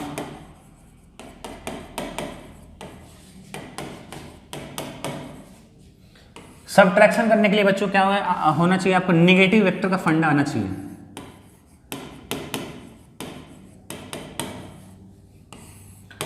नेगेटिव वेक्टर का फंडा आना चाहिए। नेगेटिव वेक्टर ये बोलता है, नेगेटिव वेक्टर ये बोलता है, मान लो कि अगर कोई वेक्टर ए है तो अगर नेगेटिव वेक्टर इसका चाहिए, मतलब ए का नेगेटिव वेक्टर क्या मिलेगा, माइनस ए वेक्टर है। तो आप क्या करो कि मैग्नीट्यूड सेम रखो, डायरेक्शन क्या करो, अपोजिट कर दो। तो अगर इसका वेक्टर एक डायरेक्शन ऐसा है तो ये डायरेक्शन उल्टा हो गया, तो ये बताएगा माइनस वेक्टर ए को। जैसे मान लो कि कोई वेक्टर पी वेक्टर है, तो ये अगर जो अपन करेंगे मैग्नीट्यूड सेम डायरेक्शन अपोजिट, तो ये बन जाएगा माइनस वेक्टर पी। बोलो बात क्लियर है। तो आपको ये चीज़ समझ में आ गया कि नेगेटिव वेक्टर क्या होगा, ठीक है ना। चलिए एक एग्जांपल लेते हैं कैसे सब्ट्रैक्शन करेंगे। नेगेटिव वेक्टर का फंडा क्लियर हो गया होगा। मान लो कोई वेक्टर देता है कि ये आपका वेक्टर ए है और ये आपका क्या, आपका वेक्टर बी है, ठीक है।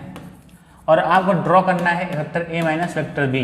इसी के दोनों को मिला के एक फाइनल वेक्टर बनेगा, उसी को हम बोलेंगे रिजल्टेंट वेक्टर। क्योंकि दो वेक्टर का एडिशन, वेक्टर ए और वेक्टर बी का एडिशन भी एक एडिशन वेक्टर ही होता है, और दो वेक्टर का सब्ट्रैक्शन भी एक वेक्टर होगा। चलो देखते हैं कैसे। तो vector A minus vector B बोल लो या वेक्टर आर बोल लो, ठीक है ना। चलो मैं बताता हूँ कि अगर ये वेक्टर आर आपको पता करना है तो vector A minus vector B है, इसको आप ऐसे लिख सकते हो प्लस माइनस वेक्टर बी। इसका मतलब क्या हुआ, बात तो एक ही है। Vector A minus vector B बोलो, चाहे बोलो कि vector A plus vector minus B, बात तो एक ही है। पर यहाँ से फायदा बन जाएगा, फायदा मेरा ये हो जाएगा कि ये जो है इसका मतलब ये हुआ कि एडिशन ऑफ दो वेक्टर, एक वेक्टर ए और एक दूसरा कौन सा, addition of two vector, vector A और दूसरा कौन सा वेक्टर माइनस बी। ये दो वेक्टर का एडिशन हो गया। चलो करते हैं। तो अगर दो वेक्टर का एडिशन करोगे तो वही मिल जाएगा vector A minus vector B. इससे लॉजिक है बेसिकली, ठीक है ना। अपन क्या करते हैं, एडिशन करने का तरीका में पता है, कोई भी वेक्टर उठाओ तो दो वेक्टर है मेरे पास, एक वेक्टर ए, मैंने वेक्टर ए यहाँ पे लिख लिया। अब कौन सा है, वेक्टर बी को नहीं जोड़ना है, किसको जोड़ना है, एडिशन करना है। एडिशन करने का तरीका तो पता है, एक के हेड पे दूसरे का टेल, दूसरा वेक्टर बी नहीं है, वेक्टर माइनस बी है, और ये तो आपका बी दे रखा है वेक्टर बी, माइनस के लिए हम लोग ऐसे कर लेंगे माइनस का वेक्टर बी। तो अब क्या करना है, इसको हमें वहाँ पर रखना है। इसको रखने का तरीका क्या हो जाएगा, एक के हेड पे बी का टेल, तो थोड़ा सा अपन ऊपर शिफ्ट कर लेते हैं। अब देखो माइनस वेक्टर बी आपका क्या है, ऐसे ये क्या होगा, माइनस का वेक्टर बी। तो अगर ये देखो ये आपका, अब देखो दो वेक्टर है, अगर ये मिलाएंगे अपन, यही आपका रिजल्टेंट वेक्टर बनेगा, और डायरेक्शन होगी ए से बी के तरफ, माइनस बी के तरफ। तो ये जो आपका है, आपका वेक्टर ए होगा, रिजल्टेंट वेक्टर होगा, जो कि वेक्टर ए प्लस का माइनस वेक्टर बी बोलेंगे, या इसी को हम लोग बोल सकते हैं vector A minus vector B. तो आपको ये चीज़ समझ में आ गया होगा। कुल मिला के ये कि अगर सब्ट्रैक्शन ऑफ वेक्टर करना है, अगर आपको सब्ट्रैक्शन ऑफ वेक्टर सीखना है, तो आप क्या करो कि जो आपका जैसे मान लो vector A minus vector B, तो वेक्टर बी को क्या करो, नेगेटिव वेक्टर लेके जोड़ो। बात समझ में आ रही। तो ये हो गया बच्चों सब्ट्रैक्शन ऑफ वेक्टर। अब हम लोग बढ़ते हैं पॉलीगॉन लॉ पे। एक और एग्जांपल ले लेते हैं सब्ट्रैक्शन के लिए। एक कॉमन एग्जांपल ले लेते हैं। सपोज करो कि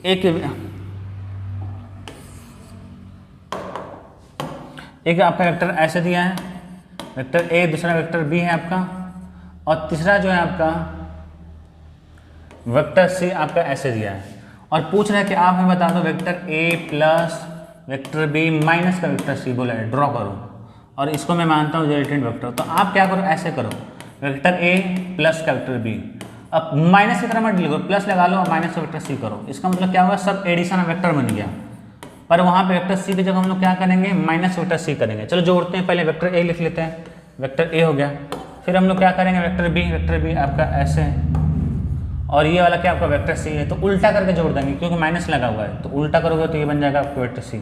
अब ये जो आपकी मिलेगी ना बच्चों, ये आपका होगा वेक्टर आर, और वेक्टर आर कितना है, vector A plus vector B minus vector का सी है। बोले बातें क्लियर है। तो जैसा कि मैंने जहाँ तक बोला था आपको, मैंने बता दिया आपको, क्या बताता था, एडिशन हमने सिखा दिया, सब्ट्रैक्शन सिखा दिया, अभी पैरेललोग्राम लॉ सिखाएंगे, उसके बाद कंपोनेंट ऑफ वेक्टर सिखाएंगे। काफ़ी लंबा वीडियो लग रहा हो जाएगा क्योंकि काफ़ी चीज़ें मैं एक्सप्लेन कर रहा हूँ ना। अब हम लोग स्टार्ट करेंगे बच्चों पैरेललोग्राम लॉ। बहुत ही इंपॉर्टेंट है, इस लॉ को देखना, ध्यान समझना।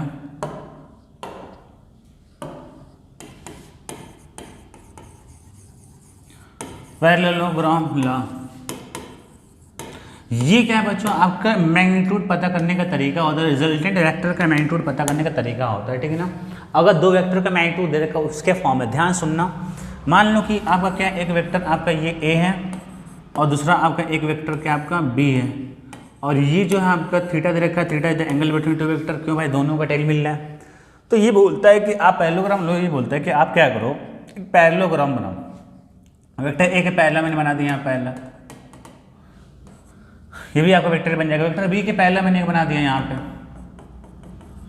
ठीक है ना। तो बोल क्या रहा है कि ये भी बी बनेगा और ये वेक्टर ये बनेगा, क्योंकि इक्वल, ये भी इक्वल वेक्टर है ना और ये भी इक्वल वेक्टर है। तो ये जो पैरेललोग्राम वेक्टर बना है ना, पैरेललोग्राम आपका बना है, तो ये बोलता है कि जो इसका डायगोनल है, ये वाला डायगोनल, ये आपका रिजल्टेंट वेक्टर रिप्रेजेंट करेगा, ए और बी के रिजल्टेंट वेक्टर को रिप्रेजेंट करेगा, वेक्टर आर को रिप्रेजेंट करेगा। और वो कैसे रिजल्टेंट वेक्टर, अगर एडिशन की बात करें, वो vector A plus vector B के रिजल्टेंट वेक्टर की मैं बात कर रहा हूँ, ठीक है ना। इसके पहले हम लोग vector A plus vector B को ऐड करके वेक्टर आर पता किया था, लेकिन ग्राफिकल मेथड था। अभी क्या है कि मान लो कि अगर मैग्नीट्यूड के अपन फॉर्म में बात करें, सपोज करो कि अगर ये वेक्टर ए है बच्चों, तो इसका मैग्नीट्यूड लिखने का दो तरीका हो जाएगा कि या तो उस पर मॉड लगा दो, या आप क्या करो उसके ऊपर से एरो हटा दो, ये भी मैग्नीट्यूड का तरीका हो गया। बोले बात क्लियर है। तो ये जो अगर अपन बात करते हैं, ये एक मैग्नीट्यूड है और ये भी क्या मैग्नीट्यूड है, अपन बस वैसे लिखे, तो मैग्नीट्यूड का फॉर्म अपने को ऐसे निकालना है। तो ये जो अपन सॉल्व करते हैं, तो सॉल्व करने पे ये निकल के आता है कि जो आर आता है बच्चों, रूट में A square plus B square plus 2ab cos theta आता है। अपन देखते हैं कैसे आता है। आप क्या करो कि यहाँ से क्या करो, एक परपेंडिकुलर डाल दो, इसको बढ़ा के क्या करो आप परपेंडिकुलर यहाँ से डाल दो इसके, तो ये आपका कुछ एक्स्ट्रा है। मान लो अगर ये थीटा है तो ये भी आपका थीटा है। तो अब देखो अगर मैं इस वाले पार्ट को थोड़ा सा बड़ा करके दिखाऊँ, तो ये आपका कुछ ऐसे मिला है आपका, ये मैंने परपेंडिकुलर डाला, आपका क्या ये बी है और ये आपका थीटा है, तो ये क्या बनेगा बी कॉस थीटा बनेगा, और ये क्या बनेगा आपका बी साइन थीटा। अभी आगे आप सीख लोगे। तो ये पूरा यहाँ से यहाँ तो ए है, पर ये वाला पोर्शन क्या है, अगर मैं बड़ा करूँ थोड़ा सा, हाँ, तो ये आपका क्या है ए है, और ये आपका क्या है बी कॉस थीटा है, और ये क्या आपका पूरा जो है बी साइन थीटा है। तो अगर आप देखो तो आर क्या है, अगर आर अगर देखो तो आर जो है एक ये आपका राइट एंगल ट्राइंगल बन रहा है ना। तो अगर यहाँ से अगर आप आर निकालते हो तो आर ये जो बनेगा हाइपोटेनस बनेगा, और ये क्या बनेगा बेस बनेगा। बेस कितना है जी, जो आपका बेस है वो जो आपका बेस है वो है आपका ए प्लस यहाँ तक ए, और ये क्या बी कॉस थीटा है, और जो परपेंडिकुलर वो है वो क्या आपका बी साइन थीटा है। तो ये मेरे को आर निकल के आ जाएगा बच्चों। तो अगर मैं आर की बात करूँ निकालने की, अगर मैं आर निकालने की बात करूँ तो मैं लिखूँ अगर यहीं पे आर, तो यहाँ पर अगर मैं आर लिखने की बात करूँ तो आर क्या है हाइपोटेनस है, तो रूट में क्या हो जाएगा परपेंडिकुलर स्क्वायर प्लस बेस के स्क्वायर। तो मैं लिख लेता हूँ ए प्लस बी कॉस थीटा का होल स्क्वायर प्लस में क्या हो जाएगा बी साइन थीटा का होल स्क्वायर। बोल बात क्लियर है। अगर अपन इसको सॉल्व करते हैं, इसको अपन सॉल्व करते हैं बच्चों, तो ये निकल के जो आपका आता है, ये निकल के आता है बच्चों आर में रूट में आपका ए के स्क्वायर प्लस में बी के स्क्वायर प्लस में आपका 2ab cos थीटा, ये आपका निकल के आता। अब देख लो तुम यहाँ पे, ये आर क्या है मैग्नीट्यूड ऑफ रिजल्टेंट वेक्टर है। ये आर वेक्टर आर का ये था ना आपका vector A plus vector B, तो ये इसका क्या है मैग्नीट्यूड है। और ए क्या है, ये जो आपका वेक्टर ए तो ये है, पर ये क्या है इसका मैग्नीट्यूड है, ये वाला वेक्टर। तो ये ए का मैग्नीट्यूड स्क्वायर प्लस में वेक्टर बी का मैग्नीट्यूड स्क्वायर और 2 × ab cos थीटा, ये आपका रिजल्टेंट वेक्टर आता है, ठीक है ना।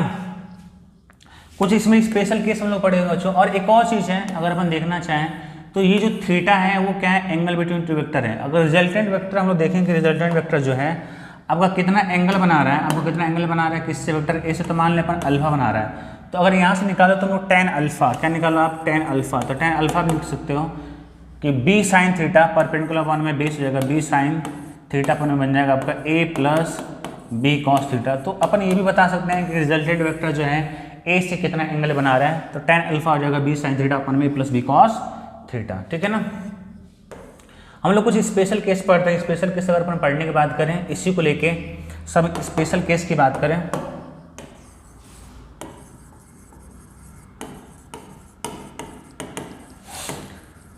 तो अगर पहला केस हम लोग देखें कि अगर थीटा अपन क्या करें 0 डिग्री कर लें, थीटा 0 डिग्री करने का मतलब क्या हुआ आपका कॉस थीटा क्या हो जाएगा 1 बन जाएगा।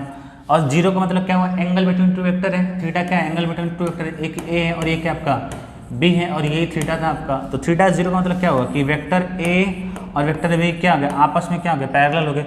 उस केस में अगर बच्चों रिजल्टेंट वेक्टर हम लोग निकालेंगे तो वो निकल के आ जाएगा, आप देख लेना, vector A plus vector B. यानी कि अगर दो पैरेलल वेक्टर हैं तो रिजल्टेंट वेक्टर के लिए हम लोग क्या करेंगे, सीधे ऐड कर देंगे। सॉरी, ये मैग्नीट्यूड के फॉर्म में अपन लिखना है, वेक्टर के फॉर्म में नहीं, वेक्टर बी है। तो इस केस में जो आर मिलेगा बच्चों, ए प्लस बी मिलेगा। ऐसे लिखने की जरूरत नहीं, ये क्या मैग्नीट्यूड को सीधे हम लोग क्या करेंगे, जोड़ देंगे। दूसरे पॉइंट पे आ जाते हैं कि अगर मान लो थीटा को क्या होता है, थीटा मान लो पाई हो गया, पाई मतलब क्या हुआ कि कॉस पाई क्या होगा, -1 हो जाएगा, ठीक है ना। उस केस में अगर आप निकालोगे तो आर निकल जाएगा, ए माइनस बी निकल के आ जाएगा। यानी कि दो वेक्टर के बीच में एंगल अगर पाई का है 180 डिग्री, मतलब क्या अपोजिट है दूसरे के। अगर वेक्टर ए ऐसे तो दूसरा क्या हो, बी ऐसे हो, या ऐसे भी हो सकता है कि ए अगर ऐसे हो तो बी आपका ऐसे हो। उस केस में resultant vector A minus B होगा। सीधे अपन क्या करेंगे, अगर सेम डायरेक्शन में है दो वेक्टर तो ए प्लस बी, अगर अपोजिट डायरेक्शन में है तो ए माइनस बी।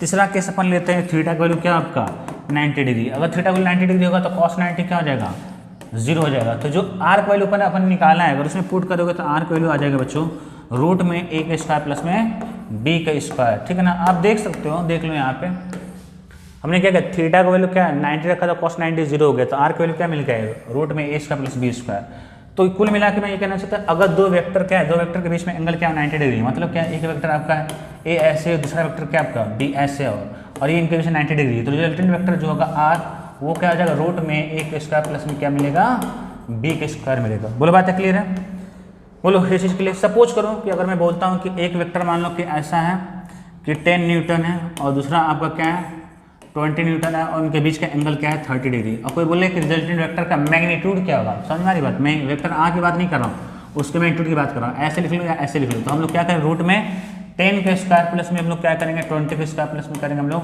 2 इंटू में 10 इंटू में क्या करेंगे, देखो इंटू में 20 इंटू में क्या करेंगे cos 30 कर लेंगे। सिंपल सॉल्व हो गया। मान लो कि अगर ये 10 न्यूटन और 20 न्यूटन में एंगल जो है 30 ना हो के क्या हो 0 हो जाए, मतलब क्या सेम डायरेक्शन में हो जाए, उस केस में डायरेक्ट आप लिख सकते हो कि a प्लस बी होगा। a कितना है, ये क्या है, a का मैग्नीट्यूड है 10 न्यूटन है और b कितना है 20, तो सीधे इनको जोड़ दो 30 बन जाएगा। दूसरा एग्जाम्पल ले लें, इसी का ले लें कि आपका 20 ऐसे और 10 क्या है आपका ऐसे है, तो ये दूसरे में क्या एक दूसरे क्या अपोजिट है। अगर यहाँ पे पूछता है r, तो यहाँ पे हम लोग क्या करेंगे, r के लिए a माइनस बी करेंगे, जस्ट ऊपर मैंने सिखाया, तो 20 माइनस 10 जाएगा, कितना आ जाएगा 10 हो जाएगा। तीसरा अगर अपन केस मान लेते हैं कि 20 और 10 के बीच में एंगल कितना 90 डिग्री का, ठीक है ना। मान लो कि 20 डिग्री ऐसे हैं, सॉरी 20 न्यूटन ऐसे हैं और 10 न्यूटन आपका ऐसे है, और बोल रहे रिजल्टेंट वेक्टर क्या होगा। तो आपको जो रिजल्ट जो अपन स्पेशल केस निकाला है सीधे कि अगर दो वेक्टर के बीच में 90 डिग्री है, तो आप क्या करो, आर के वैल्यू रूट में A square plus B square वही लगा दो। तो अगर अप्लाई करते हो तो यहाँ पर रूट में हो जाएगा 20 के स्क्वायर प्लस में क्या होगा 10 के स्क्वायर, यहाँ से आपका निकल के आ जाएगा रूट में 500 या 10 रूट 5 आ जाएगा। तो ये हमने सीख लिया कि कोई भी अगर आपका दो वेक्टर दे रखा है तो रिजल्टेंट वेक्टर क्या होगा। कुछ स्पेशल केस है, फिर से मैं रिपीट करूंगा, अगर दो वेक्टर सेम डायरेक्शन में है तो उनका जो मैग्नीट्यूड होगा रिजल्टेंट का ए प्लस बी, अपोजिट डायरेक्शन में है ए माइनस बी, दो उनके बीच का एंगल 90 डिग्री तो रूट में A square plus B square. और रिजल्टेंट कितना आपका एंगल बना रहा है वेक्टर ए से, रिजल्टेंट कितना एंगल बना रहा है, उसके लिए आप ये फॉर्मूला लगा सकते हो। कहाँ मैंने लिखा है, टेन अल्फा इक्वल्स टू है आपका बी साइन थीटा अपॉन ए प्लस बी कॉस थीटा, ठीक है ना। डेरिवेशन के लिए क्या है कि मेरा मेन वीडियो आप लोग देख सकते हैं, ऑलरेडी मैंने करा रखा है, डिस्क्रिप्शन में दे रखा होगा वीडियो मेरा, ठीक है। अब हम लोग आते हैं बहुत ही इंपॉर्टेंट पॉइंट पे बच्चों। इसके बाद का जो अपना पॉइंट है कंपोनेंट ऑफ वेक्टर पे है, वो अपने को सीखना है। कंपोनेंट ऑफ वेक्टर कैसे देखते हैं, कंपोनेंट ऑफ वेक्टर का फंडा सीख लेते हैं हम लोग। वेरी वेरी इंपॉर्टेंट, ध्यान सीखना। रिजोल्यूशन ऑफ वेक्टर, रिजोल्यूशन या कंपोनेंट ऑफ वेक्टर।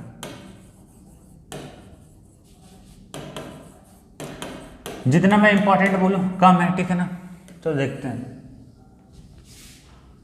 ये मान लो आपकी क्या है एक्स एक्सिस है और ये क्या आपकी वाई एक्सिस है। अब मान लो कि कोई वेक्टर आपका ए क्या रखा है, दे रखा है, इसको क्या करना है, मान लो कि vector A angle x axis angle theta बना रहा है, बोल रहा है कि इसका कंपोनेंट करना है, दो ब्रेक करना है, एक्स एक्सिस और वाई एक्सिस को लॉन्ग। चलो कंपोनेंट का ब्रेक करते हैं। ब्रेक करने के लिए एक हेड से क्या करो, एक्स एक्सिस प्रोजेक्शन डालो, ठीक है ना। तो ये इतना पार्ट कटेगा, तो इतना पार्ट कटेगा तो मैं बोलूँ तो ये क्या लेंथ है, लेंथ का मतलब क्या मैग्नीट्यूड, और अपन ऐसे करते डायरेक्शन, तो एक वेक्टर मिल गया। चलो अपन तो वेक्टर बाद में लिखेंगे, पर बस उसका मैग्नीट्यूड लिख देता हूँ कि ax है, उसका मैग्नीट्यूड क्या आपका ax है। उसी तरह अगर y एक्सिस को लॉन्ग ax क्या है बच्चों, कंपोनेंट ऑफ, यहाँ पे लिख लेना आप लोग component of vector a along x axis. उसी तरह अगर इसके हेड से अपन y एक्सिस पे अपन डालते हैं, y एक्सिस पे ऐसे प्रोजेक्शन डालते हैं, तो यहाँ पे काटा अपन प्रोजेक्शन डाल लें, तो ये ओरिजिन से इतना आपका पोर्शन काट दिया। तो ये जो अपन लेंथ इसको मान लेते हैं ए वाई, तो ए वाई को अपन बोलेंगे कंपोनेंट, ए वाई को अपन बोलेंगे component of vector A along Y axis. A का कंपोनेंट है कहाँ पे, वाई एक्सिस को अलॉन्ग। अब देखो तो ये भी मैग्नीट्यूड है, डायरेक्शन इधर इसका है, और इधर भी मैग्नीट्यूड है, इसका डायरेक्शन इधर है। तो अपन क्या करें, अपने पास मैग्नीट्यूड पता है, अगर वेक्टर पता करना हो कि ये वेक्टर की वैल्यू क्या है, कितना होगा, तो हम एक फंडा अपने आपको सिखा रखे थे क्या, कि ए कैप इक्वल टू होता है वेक्टर ए अपॉन में मैग्नीट्यूड ऑफ ए। इसका मतलब क्या मैंने सिखाया था, क्रॉस मल्टीप्लाई करने पे कि वेक्टर ए इक्वल टू हो जाएगा मैग्नीट्यूड ऑफ ए इंटू में ए कैप। यानी कि अगर किसी वेक्टर ए का क्या है, वेक्टर है, और ये क्या ए का मैग्नीट्यूड है, ये क्या ए का यूनिट वेक्टर है, तो अगर ए का वेक्टर के फॉर्म में चाहिए तो उसके मैग्नीट्यूड में क्या मल्टीप्लाई कर दो, यूनिट वेक्टर पे। तो ये ए एक्स तो मैग्नीट्यूड है, और इधर क्या आपका x axis along unit vector क्या है, आई कैप है, और इधर क्या हो जाएगा आपका यूनिट वेक्टर जे कैप। तो ये वेक्टर की वैल्यू भी निकल के आ गई, और इस वेक्टर की वैल्यू भी निकल के आ गई। अगर मैं आपको बोलूँ कि बच्चों अगर ये ए वाई जे कैप है, तो ये भी कितना होगा आपका ए वाई जे कैप होगा वेक्टर। अगर मैग्नीट्यूड वाइज बोलो तो ए वाई होगा। अगर मैं बोलूँ कि अगर इसका डायरेक्शन आपका ऐसे भी कर सकते हो, तो आप सब भूल जाओ, बस आप इतने पार्ट को देखो। तो ये देखो एक वेक्टर है, और इसके हेड पे इसका क्या लगा है, टेल लगा है। तो हम लोग क्या कहते हैं कि यानी कि इसके हेड पे, इसे मैं इधर लिख देता हूँ, ये आपका ए एक्स आई कैप है, एक वेक्टर ये हो गया। इसके हेड पे इस वाले वेक्टर का क्या लगा है, टेल लगा है, और टेल ये क्या है आपका ए वाई जे कैप। ये कहाँ से निकल के आया, यहाँ से निकल के आया। तो अगर ये चीज़ मिलाते तो रिजल्टेंट वेक्टर बनता है, और कितना दे रखा है, ए मिल गया है। तो ये तो रिजल्टेंट वेक्टर है, तो अपन देखें तो ए यहाँ से कितना निकल के आ गया, ए क्या रिजल्टेंट वेक्टर है, तो वेक्टर ए निकल के आ गया कि क्या आ जाएगा, इन दोनों का समेशन, क्योंकि एडिशन ऑफ वेक्टर आपको सिखाया था इसके पहले ही कि यहाँ पे हेड टेल मिलना है दोनों का, यानी कि हेड और टेल इसका मिलना है कि इन दोनों का एडिशन होगा। तो ए एक्स आई कैप प्लस में क्या होगा, ए वाई जे कैप। अगर आप इसको जितना भी इंपॉर्टेंट बोलो बच्चों, क्या है, कम है, वेरी वेरी इंपॉर्टेंट। यानी कि आपने यहाँ पे सीख गया कि किसी भी वेक्टर को हम लोग कैसे जो है आई कैप और जे कैप के फॉर्म में लिखते हैं। आई कैप के साथ जो ए एक्स है मल्टीप्लाई हुआ है, जे कैप के साथ ए वाई मल्टीप्लाई हुआ है। ए एक्स क्या है, कंपोनेंट है vector A along x axis. एक तो पहला पॉइंट आपको ये याद रखना है बच्चों, वेरी वेरी इंपॉर्टेंट। चलो मैं अब एक और चीज़ सिखाता हूँ, इस ट्राइंगल ऊपर निकालते हैं और भी कुछ देखने वाले हैं। इस ट्राइंगल को मैं यहाँ पे लिखता हूँ, ये आपका ट्राइंगल है, इसकी लेंथ कितनी, ए एक्स है, मैग्नीट्यूड लिख रहा हूँ। ये वाला कितना आपका ए वाई है, मैग्नीट्यूड में लिख रहा हूँ, फिर से मैं बोल रहा हूँ। और ये आपका इस वाले वेक्टर का मैग्नीट्यूड क्या है, ए है, और ये एंगल कितना बच्चों, थीटा है। चलो ऊपर देखते हैं बढ़ा के, कुछ और भी अपने पॉइंट्स निकलने वाले हैं। अगर मैं बोलूँ कि ए का ये जो आपकी लेंथ कितनी होगी, मतलब ये लेंथ कितनी होगी, तो हम बोलेंगे कि ये हाइपोटेनस है, तो हाइपोटेनस का स्क्वायर इक्वल टू क्या होगा, परपेंडिकुलर स्क्वायर प्लस में बेस का स्क्वायर। तो हाइपोटेनस ए का स्क्वायर है, और परपेंडिकुलर कितना ए वाई का स्क्वायर है, और बेस कितना आपका एक्स स्क्वायर है। तो अब हम लोग इसको ऐसे भी लिख सकते हैं, ए इक्वल टू में लिख सकते हैं रूट में ए एक्स का स्क्वायर प्लस में ए वाई का स्क्वायर। वेरी वेरी इंपॉर्टेंट, इसे भी लिख लो आप। तो ये क्या है बच्चों, ये जो अपन ने ये वेक्टर ए निकाले हैं, और ये हम लोग क्या निकाले हैं, मैग्नीट्यूड ऑफ वेक्टर ए। समझ वाली बात है, ये मैग्नीट्यूड ऑफ वेक्टर ए ऐसे लिख रहा है। वेक्टर जहाँ लिखेंगे उसके ऊपर एरो होगा, मैग्नीट्यूड के लिए हम लोग क्या करेंगे, एरो हटा देंगे, या मॉड में भी लिख सकते हैं, इसको बात एक ही है। तो हमने क्या सीख लिया कि किसी वेक्टर ए को हमने आई कैप के फॉर्म में, जे के फॉर्म में लिखना सीख लिया, और एक्स और वाई ये मैग्नीट्यूड भी लिख लिया। एक और अपन लगा दें टैन थीटा, तो टैन थीटा अपना निकल के आ जाएगा बच्चों, निकल के यहाँ से आ जाएगा ए वाई बाई ए एक्स निकल के आ जाएगा, ठीक है ना, टैन थीटा। मतलब कि अगर ये जो वेक्टर ए है वो एक्स एक्सिस से कितना एंगल बना रहा है, ए एक्स से ही समझ में आ गया। तो ये आपको याद रखना कि मैग्नीट्यूड के लिए हम लोग क्या करेंगे, किसी वेक्टर के मैग्नीट्यूड के लिए हम लोग क्या करेंगे, जो कोफिशिएंट ऑफ आई के स्क्वायर प्लस में कोफिशिएंट ऑफ जेड के स्क्वायर, इसको हम लोग ऐसे लिख सकते हैं, रूट में ए एक्स का स्क्वायर का मतलब क्या हुआ, कोफिशिएंट ऑफ आई के स्क्वायर। तो रूट में लिख सकते हो कोएफिशिएंट ऑफ आई का स्क्वायर प्लस में क्या हो जाएगा, कोफिशिएंट ऑफ जे का स्क्वायर। आपको ऐसे याद रखना है, tan theta equals to A Y by X को ऐसे याद रखना है। ए वाई क्या है बच्चों, कोफिशिएंट ऑफ जे है, अपॉन में एक्स क्या कोफिशिएंट ऑफ आई कैप है। जो मैं बोला ध्यान से सुनो उसको, ये तीन चीजें आपको याद होनी चाहिए, ठीक है ना। चलो क्या क्या हमने सीख लिया कि अगर कोई वेक्टर ए है तो हम लोग इसको ऐसे लिख सकते हैं आई कैप के फॉर्म में, ए एक्स आई प्लस में ए वाई जे कैप, ठीक है ना। अगर मैग्नीट्यूड की कोई बात करें, मैग्नीट्यूड को हम लोग ऐसे भी लिख सकते हैं, या आप बस एरो हटा दो तो भी लिख सकते हैं। तो यहाँ पे होगा कोफिशिएंट ऑफ आई का होल स्क्वायर, आई कोफिशिएंट क्या है, ए एक्स स्क्वायर हो जाएगा, और कोफिशिएंट जे कितना बच्चों, ए वाई का स्क्वायर बचेगा। कितना एंगल देखें हम लोग, tan थीटा तो हो जाएगा कोफिशिएंट ऑफ जे अपॉन में कोफिशिएंट ऑफ एक आई ए वाई बाई एक्स हो जाएगा। चलो एक एग्जाम्पल लेते हैं, अगर मैं यहीं पे सेट करूँ, मान लो कि कोई वेक्टर मैं बोलता हूँ, ध्यान सुनना, एक एग्जाम्पल लेते हैं अपन। कोई मान लो कि ये बोल रहा है कि मान लो कि कोई वेक्टर आपका जो है p है, ठीक है ना, और बोल रहा है कि ये जो प्रोजेक्शन यहाँ पे डाला है यहाँ पे, वो बोल रहा है कि आपका 3 यूनिट है, ये 3 का है, और जो y पर प्रोजेक्शन डालने पे मिल रहा है ये बच्चों मिल रहा है 4 मिल रहा है। पहला क्वेश्चन की ये बताना है कि वेक्टर p का, ध्यान सुनना, एक एक क्वेश्चन वेरी वेरी इंपॉर्टेंट। पहला क्वेश्चन मेरा ये है कि वेक्टर p का x एक्सिस के लॉन्ग कंपोनेंट कितना होगा, ठीक है, सारी चीज़ कवर हो जाएगी। वेक्टर p का y एक्सिस के लॉन्ग कंपोनेंट कितना होगा, दूसरा बात ये बताना है, तीसरा कि वेक्टर p क्या होगा, चौथा बताना है कि वेक्टर p का मैग्नीट्यूड क्या होगा, और पांचवा बताना है कि tan थीटा, अगर मान लो कि ये अगर अल्फा बना रहा है तो tan अल्फा कितना होगा, ये अपना क्वेश्चन है, ठीक है ना। px का मतलब क्या होगा बच्चों, वेक्टर p का मैग्नीट्यूड है x एक्सिस कॉलम, देखो एरो नहीं है, एरो जहाँ ना हो इसका मतलब क्या मैग्नीट्यूड हो गया, तो x एक्सिस कॉलम कितना बना रहा है, 3 बना रहा है, और y एक्सिस कॉलम कितना बना रहा है, 4 है आपका। फिगर देख के बोलो 3 और 4 हो गया। वेक्टर p के लिए हम लोग क्या करेंगे, px i कैप प्लस में क्या लिखेंगे p y j कैप, जैसे आपका ax i cap plus ay j cap था, तो यहाँ से निकल के आ जाएगा 3i कैप प्लस में 4j कैप। मैग्नीट्यूड के अपन बात करें तो रूट में कर लेंगे कोफिशिएंट ऑफ i का स्क्वायर 3 का स्क्वायर, कोफिशिएंट ऑफ j का स्क्वायर 4 का स्क्वायर, कितना बन गया आपका 5 बन गया। tan अल्फा कितना होगा, कोफिशिएंट y अपॉन में coefficient of j cap upon coefficient of i cap, यहाँ से निकल के आ जाएगा 4/3 निकल के आ जाएगा। बोलो बातें क्लियर है।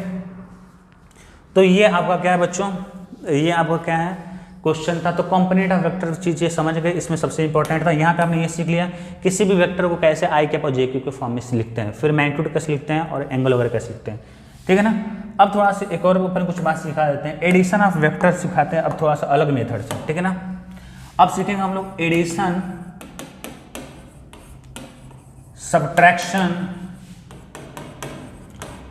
और प्रोडक्ट सीखेंगे।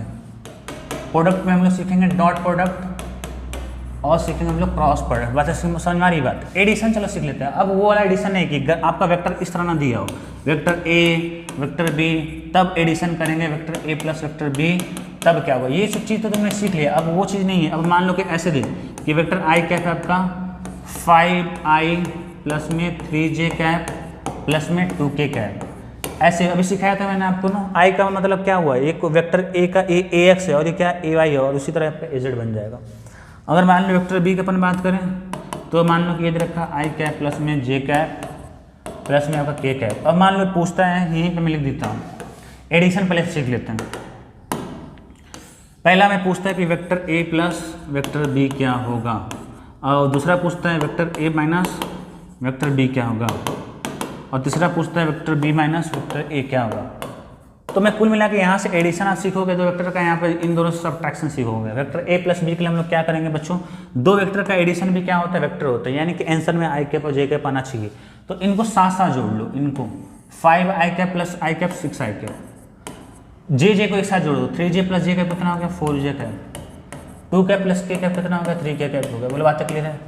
अब सब्ट्रैक्शन करना है vector A minus vector B, तो ए में से बी घटाना, तो 5i cap minus I cap 4i cap, 3j cap minus J cap, इसमें से तो कितना घटेगा प्लस का 2j कैप, और यहाँ पे 2 कैप माइनस के कैप कितना हो जाएगा k कैप।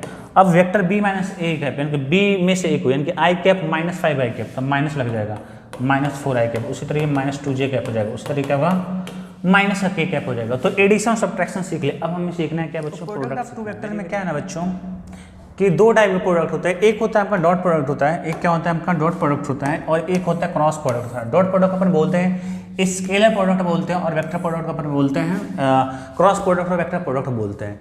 डॉट प्रोडक्ट क्यों बोलते हैं, ऐसे देख लो कि अगर दो वेक्टर, एक वेक्टर ए है दूसरा वेक्टर बी है, इनका प्रोडक्ट करना है तो एक ऐसे साइन लगा देंगे इनके बीच में, तो कोई भी समझ जाएगा कि ये डॉट प्रोडक्ट की बात बोल रहे हैं। इसे बोलते हैं vector A dot vector B पढ़ते हैं।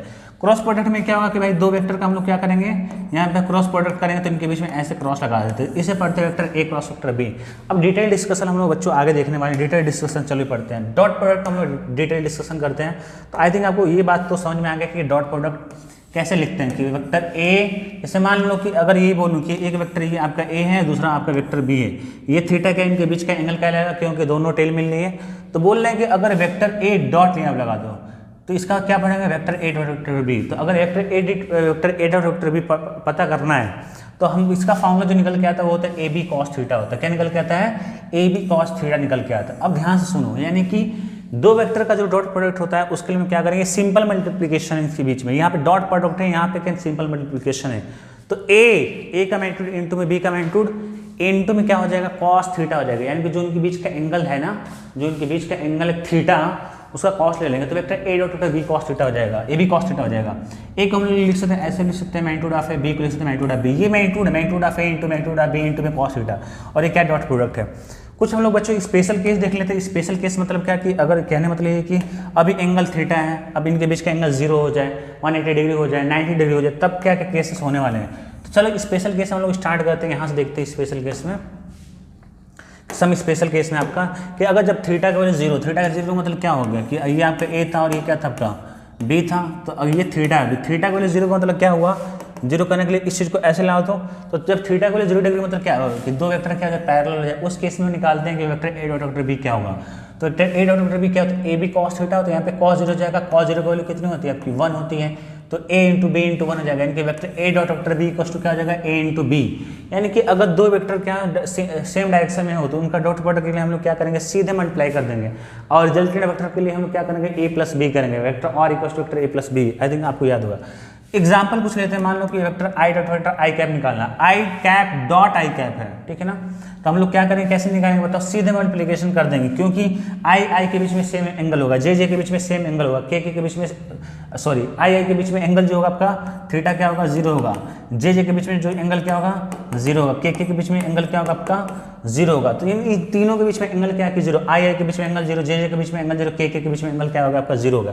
जब एंगल 0 होगा तो ये फंडा लगेगा, तो ये डॉट प्रोडक्ट बोल रहा है क्योंकि आई कैप डॉट आई कैप है। और डॉट के लिए हम लोग क्या करेंगे, सीधे मल्टीप्लिकेशन कर देंगे ए इंटू बी के। किसका मल्टीप्लिकेशन, मैग्नीट्यूड का। तो इसका मैग्नीट्यूड क्या होगा, 1 होगा, इसका मैग्नीट्यूड क्या होगा 1 होगा, और आई इसका मैग्नीट्यूड 1 क्या होगा 1 होगा। तो 1 इंटू 1 हो गया 1 होगा। इनके I dot I cap dot I cap के लोग क्या होगा 1 होगा। इसी तरह वेक्टर जे डॉट वेक्टर जे कैप का क्या करेंगे, जे कैप का मैग्नीट्यूड 1 और फिर जे कैप का मैग्नीट्यूड 1 हो गया। आपको सिखाया था आई थिंक ये बहुत ऊपर में कि आई कैप का मैग्नीट्यूड, जे कैप का मैग्नीट्यूड और के कैप का मैग्नीट्यूड क्या होगा आपका 1 होगा। ये आपको सिखाया था मैंने। तो 1 इंटू 1 कितना हो जाएगा 1 हो जाएगा। उसी तरह के कैप का मैग्नीट्यूड 1, के कैप का मैग्नीट्यूड 1 हो गया। यानी कि I dot I, J dot जे, के डॉट के का मैग्नीट्यूड क्या होगा, सबका वैल्यू क्या होगा 1 होगा। वेरी इंपॉर्टेंट, आपको याद रख लो, ठीक है ना। तो आपने ये सीखा कि अगर दो एंगल सेम डायरेक्शन में, दो वेक्टर सेम डायरेक्शन में है, उनके बीच का एंगल 0 होता है, डॉट प्रोडक्ट के लिए हम क्या करेंगे, सीधे मल्टीप्लाई कर देंगे, ठीक है ना। अब दूसरा केस पढ़ते हैं, सब स्पेशल केस का ही पॉइंट चल रहा है। हाँ, ये जब थीटा का वैल्यू क्या हो, पाई हो या 180 डिग्री हो। 180 डिग्री मतलब क्या हो, इनके बीच का एंगल क्या होता है 180 डिग्री है यहाँ पे, या ऐसे बोल रहे अपन क्या बोल रहे हैं कि आपस में क्या एंटी पैरेलल हो। तब यहाँ पे देखोगे vector A dot vector B का फॉर्मूला लगाओ तो ए बी कॉस थीटा की जगह क्या हो जाएगा, पाई हो जाएगा, कॉस पाई का हो जाएगा -1। Vector A dot vector B को क्या होगा माइनस ए इंटू बी हो गया। अब थीटा को क्या करते हैं, पर पाई/2 लगते हैं, 90 डिग्री रखते हैं। तो ये अपन का वेक्टर ऐसे मिल जाएगा, यहाँ पे 90 डिग्री है। तो अगर यहाँ पे निकालो vector A dot vector B तो ए बी कॉस 90 या 0 बन जाएगा। तो यानी कि 0 इंटू में ए बी पूरा क्या हो जाएगा 0 बन जाएगा। तो vector A dot vector B क्या हो जाएगा 0 हो जाएगा। वेरी वेरी इंपॉर्टेंट, अगर दो वेक्टर 90 डिग्री पे हैं perpendicular, if two vector are perpendicular to each other then dot product of that vector will be 0। Very very important, ठीक है ना, बहुत इंपॉर्टेंट है, ध्यान सुनना इस चीज। अगर ये पता है, यानी कि आपको बस एंगल पता कर लो, सारा काम हो जाएगा। मान लो मैं बोलता हूँ वेक्टर आई डॉट जे कैप के लिए क्या होगा 0 हो जाएगा, क्योंकि आई कैप क्या होता है एक्स एक्सिस के लॉन्ग होता है, जे कैप क्या होता है वाई एक्सिस के लॉन्ग होता है। इनके बीच का एंगल कितना हो गया 90 डिग्री। और जब भी दो वेक्टर के बीच में एंगल 90 डिग्री, क्योंकि आई कैप भी एक वेक्टर है, जे कैप भी क्या है एक वेक्टर है। कैसा वेक्टर, यूनिट वेक्टर है। दो वेक्टर के बीच में एंगल 90 डिग्री है तो उनका डॉट प्रोडक्ट 0, उनका डॉट प्रोडक्ट क्या 0। जे कैप और के कैप भी क्या होगा 90 डिग्री, के कैप और आई कैप भी क्या होगा 90 डिग्री, क्योंकि के कैप क्या होता है जेड एक्सिस के लॉन्ग होता है, बाहर की तरफ होता है, और सबके बीच में एंगल क्या होता है 90 डिग्री होता है। तो सबके बीच में क्या हो गया एंगल 0 हो गया। तो I dot J cap, J dot K cap, K dot I cap equal to 0 होगा। अब साथ में थोड़ा देख लो इन दोनों चीज़ों को, किनको, हाँ इनको। अगर सेम का डॉट प्रोडक्ट आता है तो 1 होगा। I cap dot I cap, J dot J cap, K cap dot K cap equal to 1 आएगा। अगर यहाँ पर I dot J dot K dot I आएगा तो 0 हो जाएगा। सेम में 1 होगा, अदरवाइज क्या हो जाएगा 0 हो जाएगा। इतनी बातें क्लियर होगी। चलो अब थोड़ा सा ऊपर चलते हैं हम लोग। तो ये हो गया स्पेशल पॉइंट ही चल रहा है, स्पेशल केसेस चल रहा है। अब हम लोग आ जाते हैं एक और पॉइंट पे, एंगल बिटवीन टू वेक्टर। अगर दो वेक्टर के बीच में अगर अपने एंगल पता करना है तो कैसे पता करेंगे। हमें फॉर्मूला पता है वेक्टर ए डॉट, हमें पता है फॉर्मूला पता है कि vector A dot vector B equal to होता है ए बी कॉस थीटा। तो एंगल के लिए हम लोग ये पार्ट निकालते हैं, तो कॉस थीटा यहाँ से क्या हो जाएगा, vector A dot vector B में डिवाइड हो जाएगा ए इंटू बी। ये क्या है, मैग्नीट्यूड है, ध्यान रखना। ये क्या डॉट प्रोडक्ट है ए और बी का, ये क्या है, मैग्नीट्यूड है उनका ए इंटू बी। अब डॉट प्रोडक्ट कैसे निकालते हैं, इस वाले पार्ट पर ध्यान रखना। यहाँ से आपको लर्निंग भी करनी है कि मान लो कि वेक्टर ए है A X I plus A Y J plus A Z K, और वेक्टर बी है बी आई बी एक्स, यहाँ पे लिख लेते अपन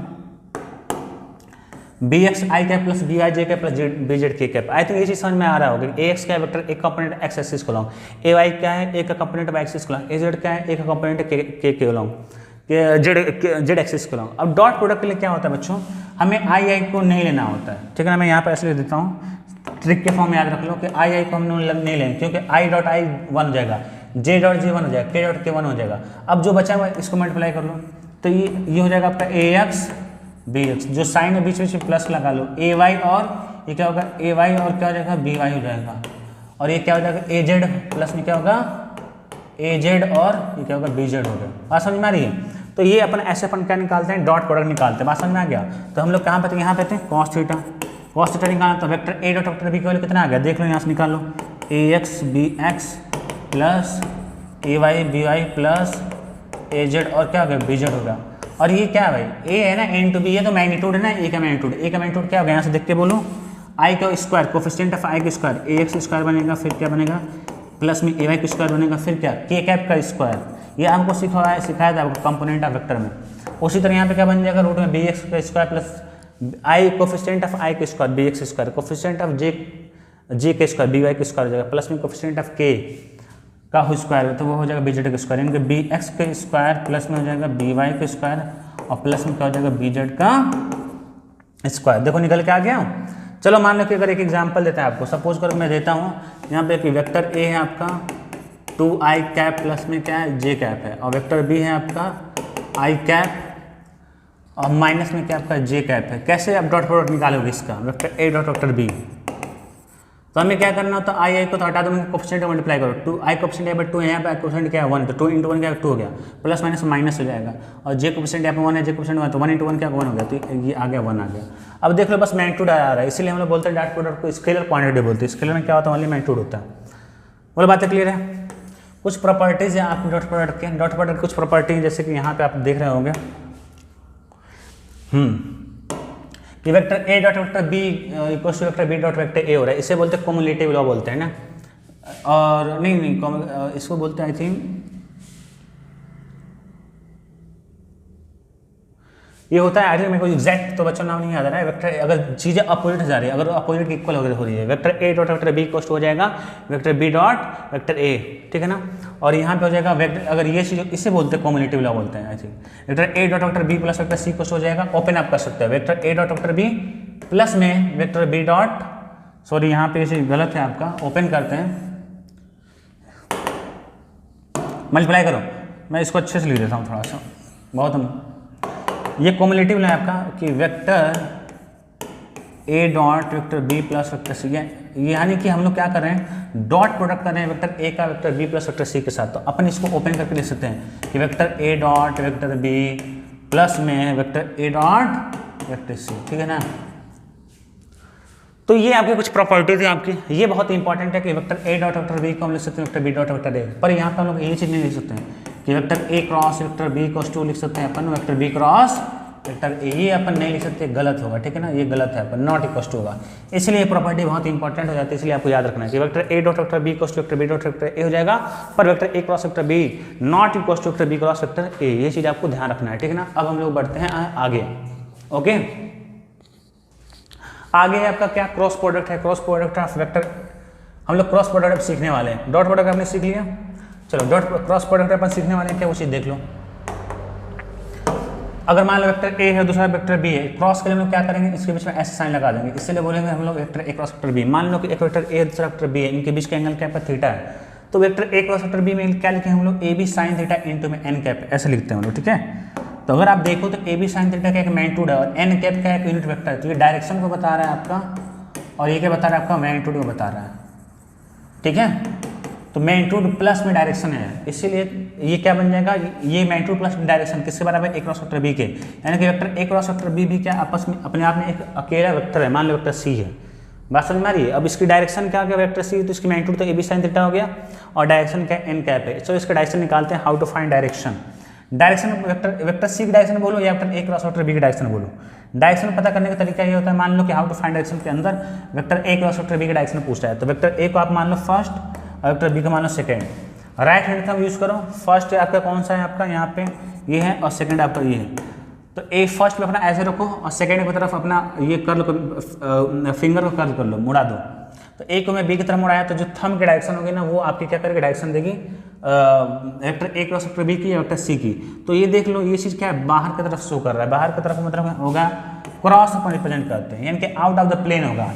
और वेक्टर बी क्रॉस वेक्टर के लिए में क्या करने हम लोग, पहला वेक्टर कौन है, बी है, सेकंड कौन सा है, ए, पहले से दूसरी तरफ मुड़ाओ, पहला बी ऐसे हो गया और सेकंड वाला ए, तो ये अंगूठा अंदर की तरफ जा रहा है, तो अंदर के लिए हम लोग क्या करते हैं, डॉट यूज करते हैं। तो ये डायरेक्शन अपन निकाल लें, ठीक है ना। तो इसीलिए हम लोग बोलते हैं कि जो डॉट क्रॉस प्रोडक्ट होता है वो आपका क्या होता है, आपका वेक्टर प्रोडक्ट भी होता है। अब हम लोग पढ़ते हैं बच्चों, आगे बढ़ते हैं हम लोग। अब ध्यान से सुनो, vector A cross vector B को हम लोग क्या लिख सकते हैं, वेक्टर सी लिख सकते हैं। मान लो सपोज करो कि ये आपका क्या है, वेक्टर ए है और ये क्या आपका वेक्टर बी है, तो ये दोनों क्या सेम प्लेन में, ये क्या है, A and B are same plane, एक ही प्लेन में। किसके प्लेन में भाई, बोर्ड के प्लेन में, ठीक है ना। लेकिन अपन जब vector A cross vector B अब निकालेंगे तो अपने आप में एक वेक्टर होगा, ऊपर ने समझाया मैंने, A B sine theta into में एन क्यूब, क्योंकि मैग्नीट्यूड और डायरेक्शन आ रहा है। तो ये क्या है, इसके या तो बाहर होगा प्लेन के या तो अंदर होगा।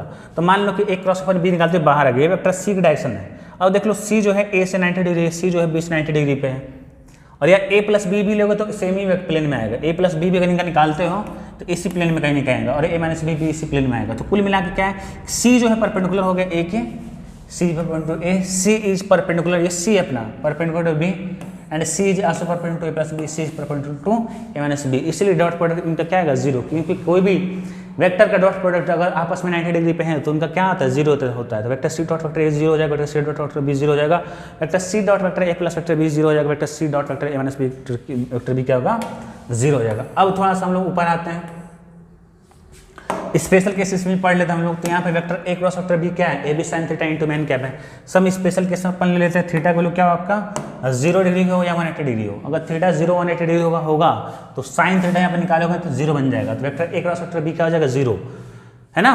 तो अपन आई के बीच में क्या एंगल होता है, 0, जे के बीच में एंगल क्या होता है, 0, के बीच में एंगल क्या होता है, 0। तो जब एंगल 0 उनके बीच में क्रॉस निकालने की बात कर रहा है तो हमेशा क्या होगा, उनका 0 आ जाएगा इसी प्रॉपर्टी के थ्रू। तो आई क्रॉस आई, जे क्रॉस के क्या होता है बच्चों, आपका 0 होता है। और ऊपर आते हैं हम लोग, थीटा की वैल्यू अगर आपकी 90 डिग्री है,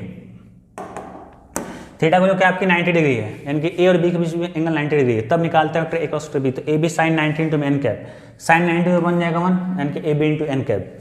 चलो मैं निकालता हूँ, यहाँ पे निकालते हैं आई क्रॉस जे कैप की वैल्यू निकालते हैं। तो आई क्रॉस जे कैप मान लो कि ये तो आपका आई बनेगा ऐसे और जे बनेगा आपका ऐसे, एंगल कितना आपका 90 डिग्री है, साइन 90 का हो जाएगा 1 हो जाएगा, यानी कि ये वाला केस है, इसमें भी वही वाला केस है, इसमें भी वही वाला केस है, क्योंकि सबके में इनके बीच में एंगल कितना है 90 डिग्री है, ठीक है ना। तो आई क्रॉस जे के लिए हम लोग क्या करेंगे, ये वाला फॉर्मूला लगा। तो ए क्या है, मैग्नीट्यूड है, यानी कि आई का मैग्नीट्यूड क्या होगा, ये जो ए है वेक्टर ए का मैग्नीट्यूड है, ये बी क्या है, वेक्टर बी का मैग्नीट्यूड है। उसी तरह आई कैप एक वेक्टर है, इसका मैग्नीट्यूड 1 हो जाएगा, इनटू में बी क्या है भाई, जे का मैग्नीट्यूड 1 हो जाएगा। अब क्या हो जाएगा, एन कैप क्या है, यूनिट वेक्टर की डायरेक्शन है। तो ये आई और क्या जे है, अगर इनका आई क्रॉस जे करोगे तो आई की तरफ रख जे की तरफ मुड़ा दो, ये बाहर की तरफ जेड एक्सिस कॉलम, तो ये आ जाएगा क्या आ जाएगा, के कैप आ जाएगा, यहाँ पे क्या आ जाएगा, के कैप, क्योंकि Z axis column unit vector क्या होता है, के कैप होता है। बातें समझ मारिए। तो ये जो आई क्रॉस जे की वैल्यू क्या हो गई, के कैप हो गई, आई क्रॉस जे की वैल्यू क्या हो गई, के कैप हो गई। उसी तरह का जे क्रॉस के की वैल्यू बच्चों निकालते हो, जे क्रॉस के की, तो ये आपका हो जाएगा आई कैप आ जाएगा, और के क्रॉस आई कैप की वैल्यू क्या हो जाएगा आपका, जे हो जाएगा। यानी बड़ा सिंपल है, अगर आई जे है तो के हो जाएगा, जे के है तो आई हो जाएगा, के आई है तो जे हो जाएगा। आप ऑर्डर याद रखो, आई जे के ऐसे याद रखो। तो आई क्रॉस जे करोगे तो के आ जाएगा, जे क्रॉस के करोगे तो बचा हुआ कौन आ जाएगा, आई आ जाएगा, और के क्रॉस आई करोगे तो बचा हुआ कौन आ जाएगा आपका, जे कैप आ जाएगा। ठीक है, बोलो आते क्लियर यहाँ तक। तो ये चीज़ें आपको याद रखनी है, ठीक है, हो गया।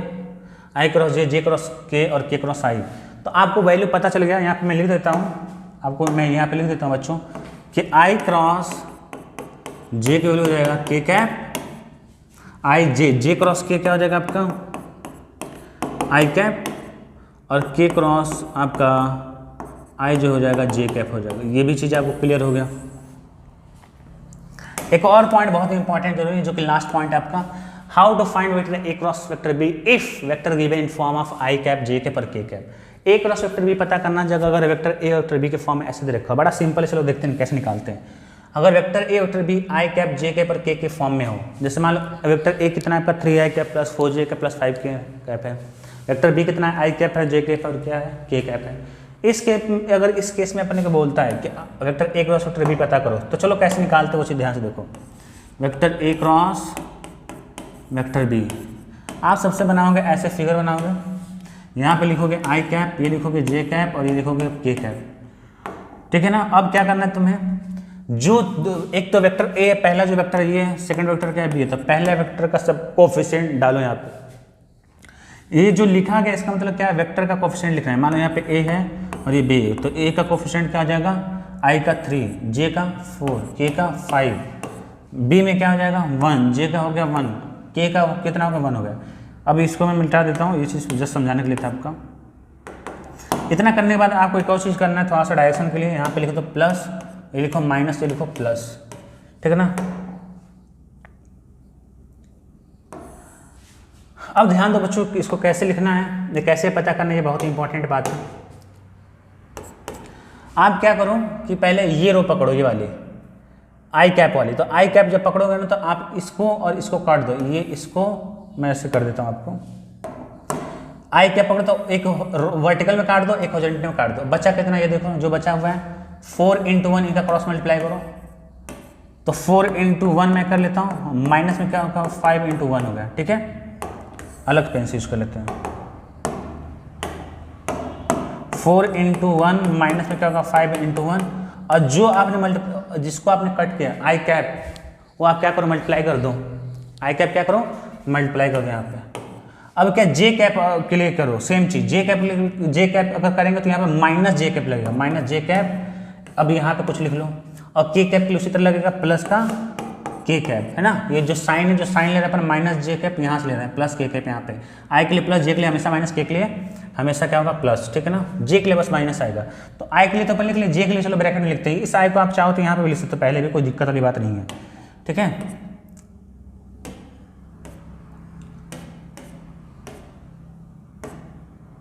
चलो अब जे के लिए अपन लेते हैं, जे के लिए कैसे करेंगे सेम चीज। जे के लिए करना है तो जे से पास करते हो, जे से पास करते हो हॉरिजॉन्टल लो, और ये हो गया वर्टिकल लो। बचा कौन है 3 × 1 बनेगा यहाँ पे, 3 × 1 बनेगा।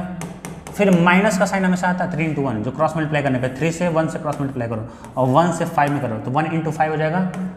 बोले बात हो गया, इसका भी जे का कहानी खत्म। अब करते हैं के का कहानी, तो के लिए अपन सेम चीज करेंगे, देख लो हॉरिजॉन्टल और वर्टिकल करके। मैं हालांकि मैं आपको दिखा देता हूँ। अब के लिए भी सेम चीज करना है, के कैप के लिए भी, के से हॉरिजॉन्टल में हो गया और ये वर्टिकल में बचा कौन 3 × 1 हो जाएगा 3, और ये हो जाएगा 1 × 4 माइनस का 4। तो ये चीज़ें आपको करना है ऐसे। चलो अब देख लो, वैल्यू निकाल लो आप। अगर वैल्यू निकालते हो तो 4 × 1 माने कि माइनस का आई कैप बनेगा, यहाँ पे माइनस क्या बनेगा, ये बनेगा -1। अरे यार 4 × 1 -1, 5 × 1 कितना -1 इंटू में आई कैप, उसको करोगे तो माइनस जे कैप, और ये बनेगा 3 -2 बनेगा, और ये क्या बनेगा माइनस का के कैप बनेगा। तो यहाँ से सॉल्व करोगे तो बन जाएगा माइनस का आई कैप प्लस का 2j कैप और माइनस का के कैप, ये माइनस माइनस प्लस बन जाएगा। तो ये आपका आंसर आ गया। ये आंसर किसका है, vector A cross vector B का। बड़ा सिंपल है जी vector A cross vector B का पता करने का तरीका, कि पहले आप क्या करो, मैट्रिक्स ऐसे बनाओ, यहाँ पे लिखो आई कैप जे कैप और के कैप, प्लस लिखो माइनस लिखो प्लस लिखो, और यहाँ पे ए का आई जे के कैप और यहाँ पे लिखो बी का आई कैप जे कैप। आई के लिए एक बार हॉरिजॉन्टल वर्टिकल काटो, जे के लिए हॉरिजॉन्टल वर्टिकल काटो, के लिए वैसे निकाल काटो, और जो बचता है उसका क्रॉस मल्टीप्लाई करके देख लो। तो यहीं पे बच्चा अपना ये वेक्टर का वीडियो खत्म होता है। सारा हमने पढ़ लिया, जैसा आपको मेंशन किया था मैंने, सब कुछ देख लो। आप देख सकते हैं कि जो हमने टॉपिक आपको बताया था क्या क्या पढ़ना, वो सारी चीजें खत्म है आपकी। लास्ट टॉपिक बना था क्रॉस प्रोडक्ट, डॉट प्रोडक्ट हो गया, कंपोनेंट ऑफ वेक्टर हो गया, ठीक है, सबट्रैक्शन हो गया, एडिशन ऑफ वेक्टर हो गया, सब कुछ हमने पढ़ लिया बच्चों एक शॉर्ट में। आपका बहुत कुछ कवर किया गया, अच्छे से कवर किया है। आप अच्छे से वीडियो पढ़ें और हो सकता है तो आपका